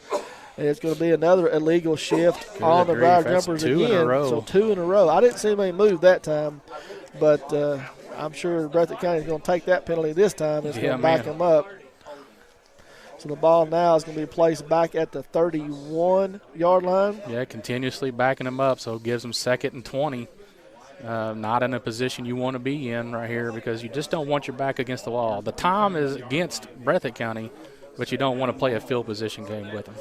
The only good thing that happened there is were able to get about 20 seconds off the clock, and now the clock's going to continue to run. So with 9 minutes, and the clock just now goes under 9 minutes, 8:59 to go in the game, Briar Jumpers come out 2nd and 19, 3 receivers to the right, empty backfield. Bobcats showing pressure, and they do bring some late pressure. Kaya throws it up to Kay Grundy right at the 50-yard line, but it's a little bit too tall. It's going to fall incomplete. Jacob Noble on the coverage again. He's been on Cade all night long and done a pretty good job, but Cade's just been a better athlete at times and made some great plays. Yeah, that ball was just a little bit overthrown.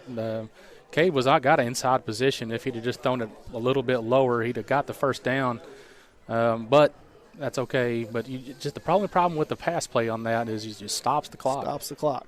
So 3rd and 19 with 8:47 to go. 3 receivers to the right, empty backfield set again. Bobcats drop out. Screen pass out to Gerard Smith around the right side. He does make a one-man miss, but the Bobcats are able to rally for the defense. He's still fighting for yards. Won't go down. He's still moving forward, but they do blow the whistle. They finally stopped the play, and he broke free. And he's going to get about 4 on the play, and it's going to bring up 4th and about 15, and the Briar Jumpers are going to be forced to punt. Clock continues. Well, why is the clock stopped? The clock should be running. Did they call a timeout? I don't know why the clock is stopped. He didn't go out of bounds. Didn't go out of bounds. Then the clock is just sitting there. Been sitting there at 8:34 and not running, and so now we finally get it going, and it's running below 8:30 now. That was about 15 seconds. You could have ran off the clock. Grundy now forced to punt. He puts his foot to it. It's a low end-over-end kick. It's going to be unreturnable. It's going to roll dead right at the 32-yard line where the Briar Jumpers are going to stop it there. And Breathitt County is going to come out and be able to make something out of nothing, I guess. A flat tire would really make this road trip better, said no one never, which is why Skip Cottrell's Tire Pros makes taking care of your tires simpler. They offer a straightforward approach to tire and auto service that includes nationwide warranties and hassle-free experience. So you can get back to when being on the move was carefree. Skip Cottrell's Tire Pros, hassle-free guaranteed. Find out more at skipstirepros.com. So Breathitt County comes out this time. They're going to send 2 receivers to the right. You got Collins and Bands in the backfield on the right side of Jalen Turner in a stacked formation. Calling out an audible or different play here. Turner's going to take the snap. No, that's actually, they finally got Braxton O'Hara back in. He throws it up, and it's up, and Gilmore's in coverage. And it's going to be tipped up in the air by Gilmore, and Tate Madden is going to intercept it right at the 29-yard line. So they sneak O'Hara back into the game on me. They're passing quarterback, and he throws it up, and he was double covered. And Gilmore tipped it up in the air, the old tip drill, and Tate Madden was able to come down with the interception. So big play for the Briar Jumper defense right there. And Trust Counseling is proud to offer psychiatry, counseling, case management, medication assistance, and family practice services all under one umbrella. Please call them at 676-0638 or check out their new website at entrust-healthcare.com to get services started today. You can also find them on Facebook. Shotgun formation. Gilmore goes wide to the far side. Grundy comes near to the left side. Kaya takes the snap, turns around and hands it off to Gerard Smith off the right side. He runs through a couple arm tackles across the 35 up to the 38. Going to pick up 8 on first down. Going to be 2nd and 2 for the Briar Jumpers. Good hard run by the young man when he needed the most. I love the fact that he probably was making somebody pay for a little bit of that delay whistle, and when he finally broke free, they blew it on the last play. So he's wanting to get some of those yards back. So 2nd and 2, short yardage here for the Briar Jumpers. I expect them to keep the ball on the ground here with 7 minutes and 26 seconds and the clock running. He has Grundy split to the left, Gilmore split wide to the right, Gerard Smith and Cam Austin in the backfield with him. Kaya takes the snap, turns around, hands it off. It's Jason Bruner in the backfield. He gets hit low, just short of the first down, but then he fights forward and falls across for an L&N Federal Credit Union first down up to the 48-yard line. Yeah, it was an excellent second effort by the young man. He was stopped in the backfield. The one play that I haven't seen this game as of yet is the Somerset go-to where they're trying to get that hard count to draw them off sides. and I thought maybe that's where they were going to use that. So another L&N Federal Credit Union for first down for the Briar Jumpers. Just under 7 minutes to go in the game. Clock continues to run. Pistol formation again. Jace Bruner stacked behind Kai, and Kai just waiting for the play clock to get down below 5. And he does. He takes the snap, turns around, hands it off to Jace, and just right up the middle, he makes a cut off the left side, lowers his shoulder, runs over the would-be tackler up near midfield. They're going to spot him down just at the 49, where it's going to be second and about 5, second and 4. That's what I would do if I were this Somerset team. I would just give him a healthy dose of Garland, Bruner, and Gerard Smith to just continue to milk the clock, and let's just get out of here with a W. Just go ahead and kill the spirit of the Bobcat defense and just take it all the way down and run this thing away. Same formation. Kaya brings him to the line of scrimmage, and he's just waiting for the play clock to run down to about 5 seconds before he starts his cadence. Now it does, and he takes the snap, turns around, hands it off to Jace along the right side. He's got a man hanging on his ankle, and Jace just drags him up to the 50-yard line. So a short gain of 1 on the play, and it's going to bring up 3rd and 3. 3rd and 3 with 5 minutes and 45 seconds left to go. The game's not out of reach. I'm surprised Breathitt County hasn't called a timeout here. But they can get a stop right here and force the Briar Jumpers to punt, then they might go ahead and call. They only have 2 left. They had to use 1 early because they were having trouble getting play calls in once again. So it's hurt them. The timeouts they've had to call tonight, they've had to call when they didn't really need to. Same formation again this time. 3rd and 3. Kaya calls the snap. There's your hard count, Robert. I was expecting for it to come at some point in the game. And so the Bobcats jump off sides, looking to try to get a little bit early jump there and stop that run up the middle, and it's going to give the Briar Jumpers a free 5 yards down to the 45, and another L&N Federal Credit Union first down by the way of penalty. You know, whenever that happens, whenever I call for something to happen, and it happens, it makes me feel like a genius. And I am not, but it does make me feel like one. So the clock continues to run. Will be below 5 minutes when they get the snap off here. 1st and 10 from the 45. Bobcats showing a little bit of pressure. Guy takes the snap, turns it off, and hands around to Jace Bruner. He just lowers the head, runs for about 3 on the play. Going to pick up hard running yards. Going to be 2nd and 7 right at the 42. You can tell that the senior leadership's just starting to show on this team, or especially not even just the senior leadership, the leadership in general, especially from the kids that are a little bit older. And it's nice to see it spring onto action. You're right at 4 minutes and 30 seconds left to go in the game. You're up 15 points, and they're just being content by giving the ball to a man that just recently committed to walk on at UK, a preferred walk-on spot. Good for Mr. Bruner to be able to do that. Garland checks in for him, and they're going to try to hand it off to Mike, and he just backs his way, still going forward. He's going to drag defenders all the way up close to the first down. He's going to pick up about 7 on the play. Now it's going to be 3rd and 1 right at the 36. So Mikey just turned around and just backing his way up the field and able to pick up some hard-fought yardage there. Breathitt County content to let this clock run, which kind of shocks me a little bit. There's 2 third downs where I think I might have tried to stop the clock and extend the game just a little bit. So shotgun formation. Kaya's got Gerard Smith off to his left, Garland off to his right. He takes the snap, going to turn around and hand it off to Mikey on a trap right up the middle. He runs across the 35 down to about the 33, and he is 32-yard line, and he is going to pick up another L&N Federal Credit Union first down for the Briar Jumpers. Clock will stop at 3:35 to move the chains, but then we'll start again. So the Briar Jumpers doing exactly what they need to do here at the end of the game and just run this clock out. At White's Cabinets, they provide their customers with friendly service. They value your business. It's their mission to provide reliable products and services. The courteous and professional team at White's Cabinet Design Center can turn your vision into reality. Visit White's Cabinet Design Center on the corner of South 27 and Slate Branch Road to learn more about what they can do for you.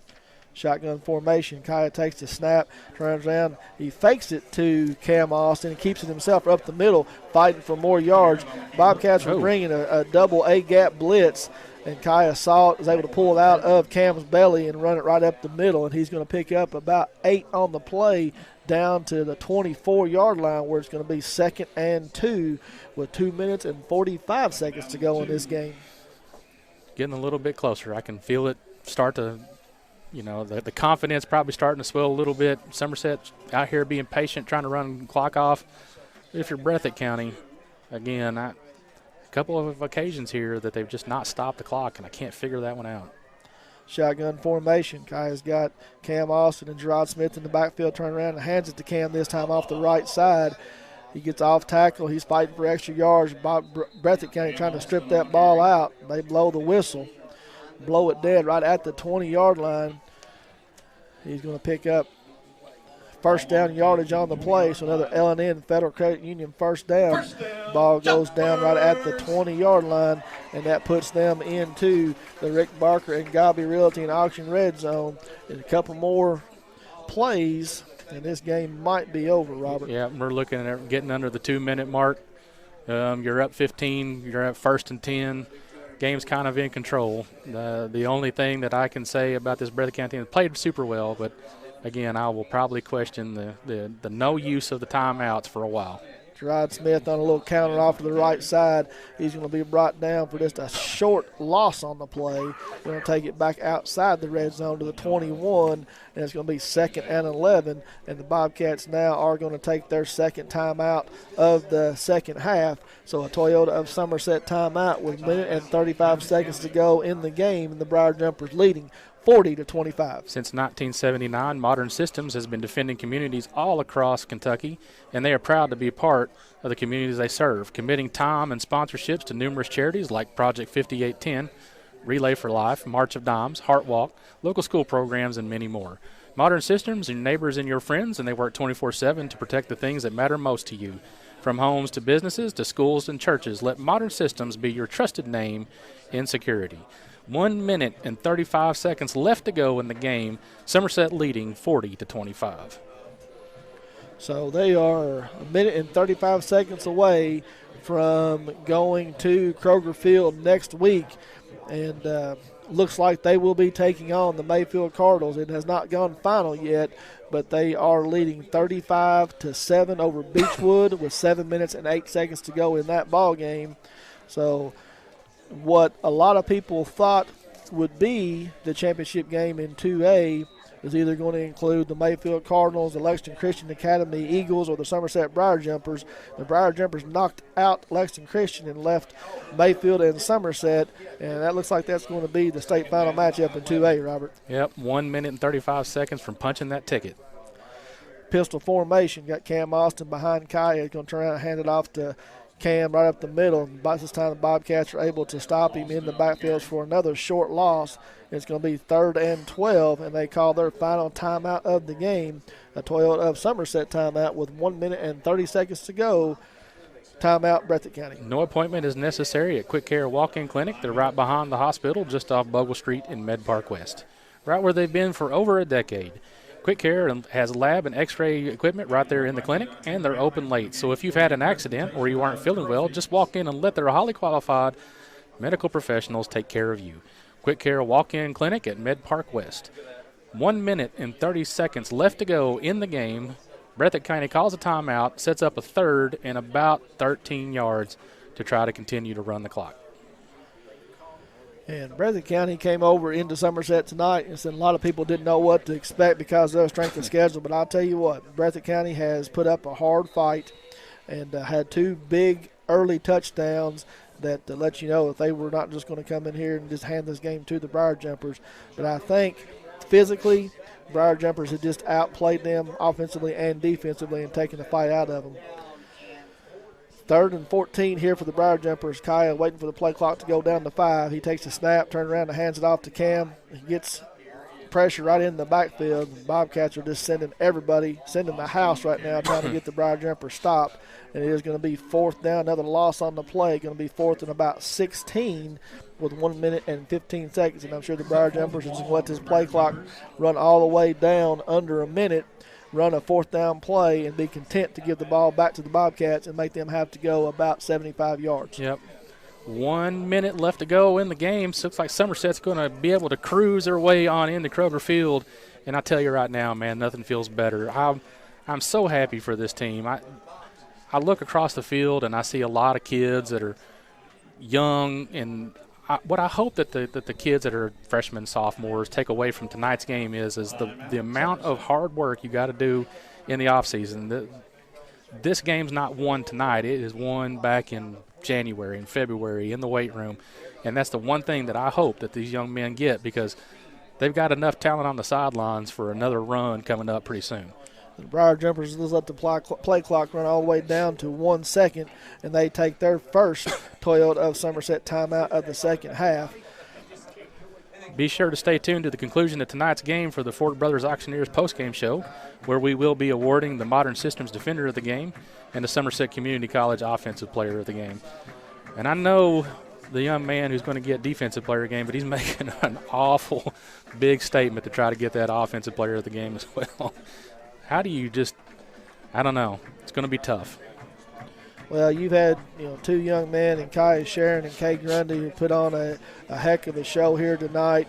I know Mikey Garland has run the ball hard on offense, but Jace Bruner scored a touchdown here. Yes, he did. And Kay Grundy showed up. Big players show up in big games, and Kay Grundy and Kai Sharon did just that. Pistol formation. Kai's going to take the snap. He's going to run around a little bit. He's looking to throw. Now he's just going to try to waste a little bit of time. Now he throws it up. He's got Gilmore in the end zone, and it's going to fall just a little bit short there as Gilmore was coming across the field, and it falls incomplete, and the Briar Jumpers are going to turn the ball over on downs. Breathitt County will take over on their 26-yard line with 35 seconds to go in the game, trailing 40-25. What if I make a little bit of a suggestion for a Defensive Player of the Game? Okay. You've got 2 interceptions tonight by Tate Madden. Yes, sir. A 2-interception game, that's a big game for a young man. He's also been in on a lot of plays, a lot of stops to string out the defensive front to be able to stop that young man carrying the ball right now. Collins runs the ball on a sweep around the left side. He's going to pick up first down yardage, but and step out of bounds and stop the clock with 28 seconds to go.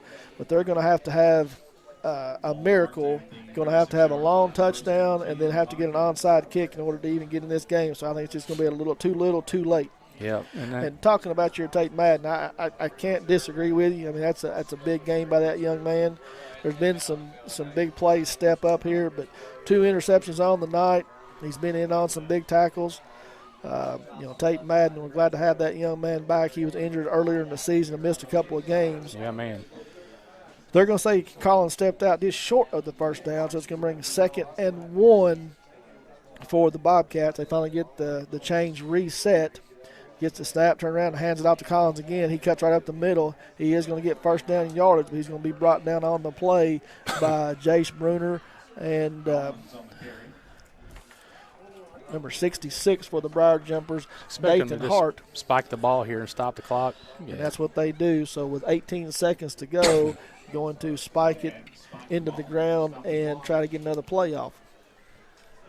I love the fact that there's a little bit of sportsmanship going on right now on the side, on the line here. Brandon Jones came up and just gave the man sitting in front of him a good handshake, let him know that he's proud of the fight that they've given this Somerset team tonight as well.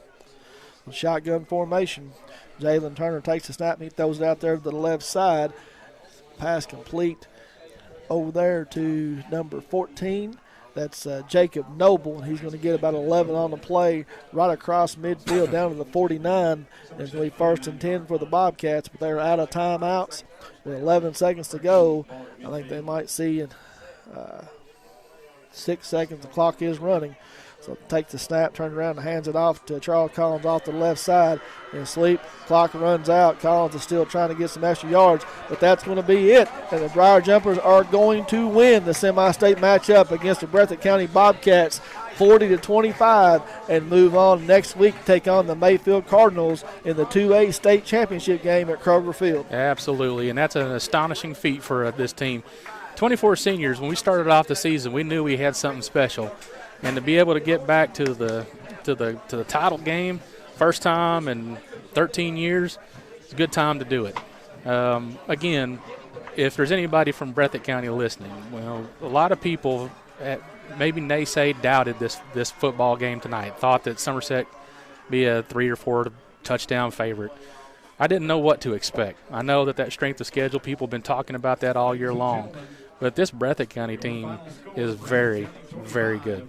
and they are young, Robert. They've had a couple of lean years. They will be back. Breathitt County is a strong, traditional powerhouse football team over in the mountains, and they are starting to come back. So I expect this team to be heard from again very soon. But one game away from going to the state championship last year, Briar Jumpers come back, and they're able to come out on top here against Breathitt County. And since 2006, the Briar Jumpers will attempt to win their first ever state championship in football next week against Mayfield. Well, the one thing that I've noticed, and I'm sitting here and I'm watching Coach Lucas walk with some of his coaches. I know the boys are all excited. They're waiting for their coaching staff to get over there. I'm looking to see if by chance we get any kind of excitement out of Coach Lucas for a change, because he's so stoic and so calm. You won't see it. You won't ever see it, will you? No, you will not see it. He's a very humble man. He's told me numerous times. He said, I am a coach that had a losing record at Lincoln County before he came to Somerset. He surrounds himself with very good assistant coaches and staff. Very talented team this year, and you will not see a whole lot of excitement from that man. I look down on the field. I see Bob Tucker out there with the trophies to present, getting ready to present one to Breathitt County, a state semifinalist trophy. There's no shame in taking this trophy, you all. Hats off to a great season. I'm proud of the effort that Breathitt County team came out here and gave. I know it's not the outcome they want. I know it's a 2-hour bus ride home, and it's not the way they want to travel. But, again, there's only 4 teams that made it this far. You're one of them, so don't hang your head. Be proud. And Coach Tucker is going to present the state semifinal championship trophy to the Briar Jumpers here. A big win for them. And again, we look forward to seeing them next week up at Kroger Field. The state final game has been played over at Western Kentucky for a few years. It's been moved back up to Lexington a couple of years ago, I guess it was. So opportunity for Briar Jumpers. It'll be a Saturday game at 1 o'clock, so not Friday night like we've been accustomed to all year long.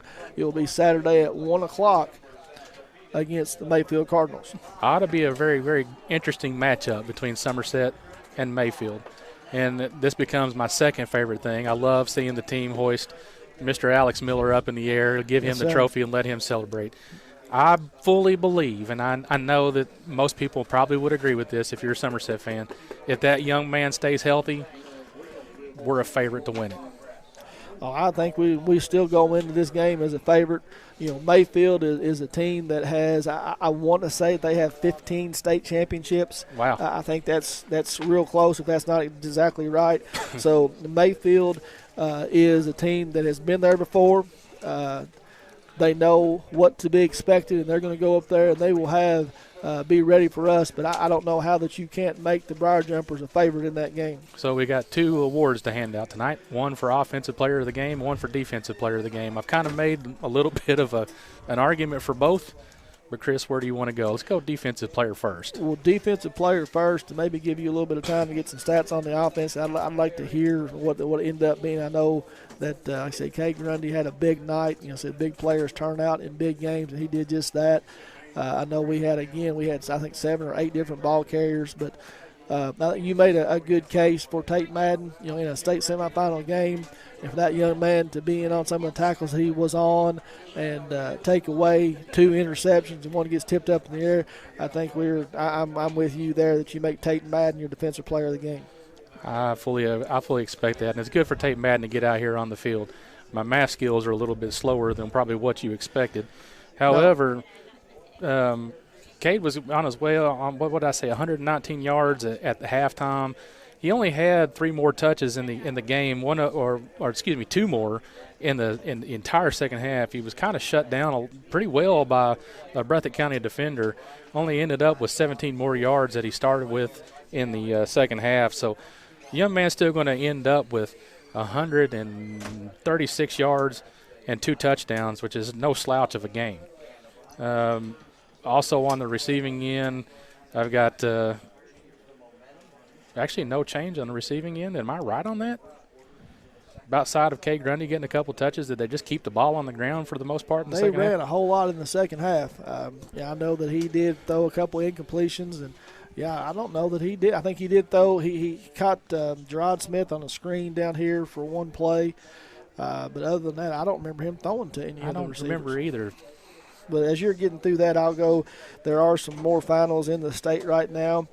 Pikeville was able to defeat Louisville Holy Cross 36-7 tonight up at Holy Cross. So Pikeville will take on the winner of the Paintsville and Kentucky Country Day game. Don't have a final on that yet. Of course, I've told you that Somerset will be taking on Mayfield next week. Mayfield is the number 1 team RPI ranked. Somerset number 3, actually number 2 now. So you have the top 2 teams in 2A taking on the state championship. In 3A, you have Bell County 1, and they got beat Taylor County 46-28. They will be taking on Belfry. Pulls the upset at DeSales 15-14. So you have Bell County taking on Belfry in the 3A state championship game.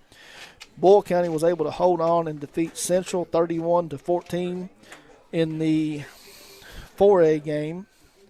Johnson Central able to defeat Madisonville North Hopkins 52-14. So Boyle County and Johnson Central will be playing in that game.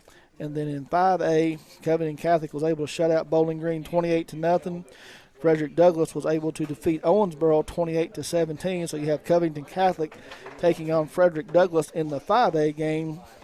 And then as expected, Male defeats Tates Creek 48-18, and Trinity beats North Hardin 54-7. So in the 6A game, you'll have Male taking on Trinity, who has 25 state championships to their credit. Tonight, rushing yardage for Kaya Sharon, 11 attempts for 64 yards. Number 7, Kay Grundy, got 1 attempt at rushing, got a little bit of a sweep pass in the back for 13 yards. Gerard Smith ends up with 27 yards, if I got that math correct. Jace Bruner, 50 yards and a touchdown. Cam Austin, 30 yards on 12 carries. I mean, he just had a tough night, but, I mean, he was just continuously ground and pounding all night long. And then Mikey Garland, 79 yards, 2 touchdowns. A good night for him because most of that came later in the game when you need it the most. So, again, I think it goes back to that would probably be my vote for the offensive player of the game. Yeah, Kate Grundy in the first half was kind of unstoppable. The Breathitt County coaching staff got together and decided they needed to try to shut that down, and they were able to do that in the second half. So Briar Jumpers were able to run the ball with success in the second half. So, Mikey Garland put a strong case in. He ran hard all night long. Actually had a couple of big carries brought back because of penalties, or he would have had over 100 yards rushing, I believe. So, yeah, man. Mikey Garland.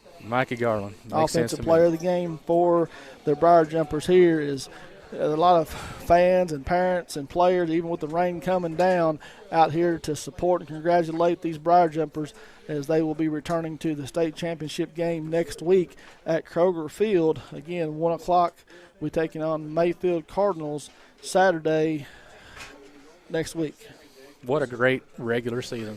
It's been a fun ride, man. Yeah, man. First year ever doing this. Yeah, you can't complain about that, right? First year we get called upon to do this, get the luck to be able to sit in this seat for 14 games, and we only come up on the losing side of 1 so far, and that was just a 1-point loss to a very, very good LCA team.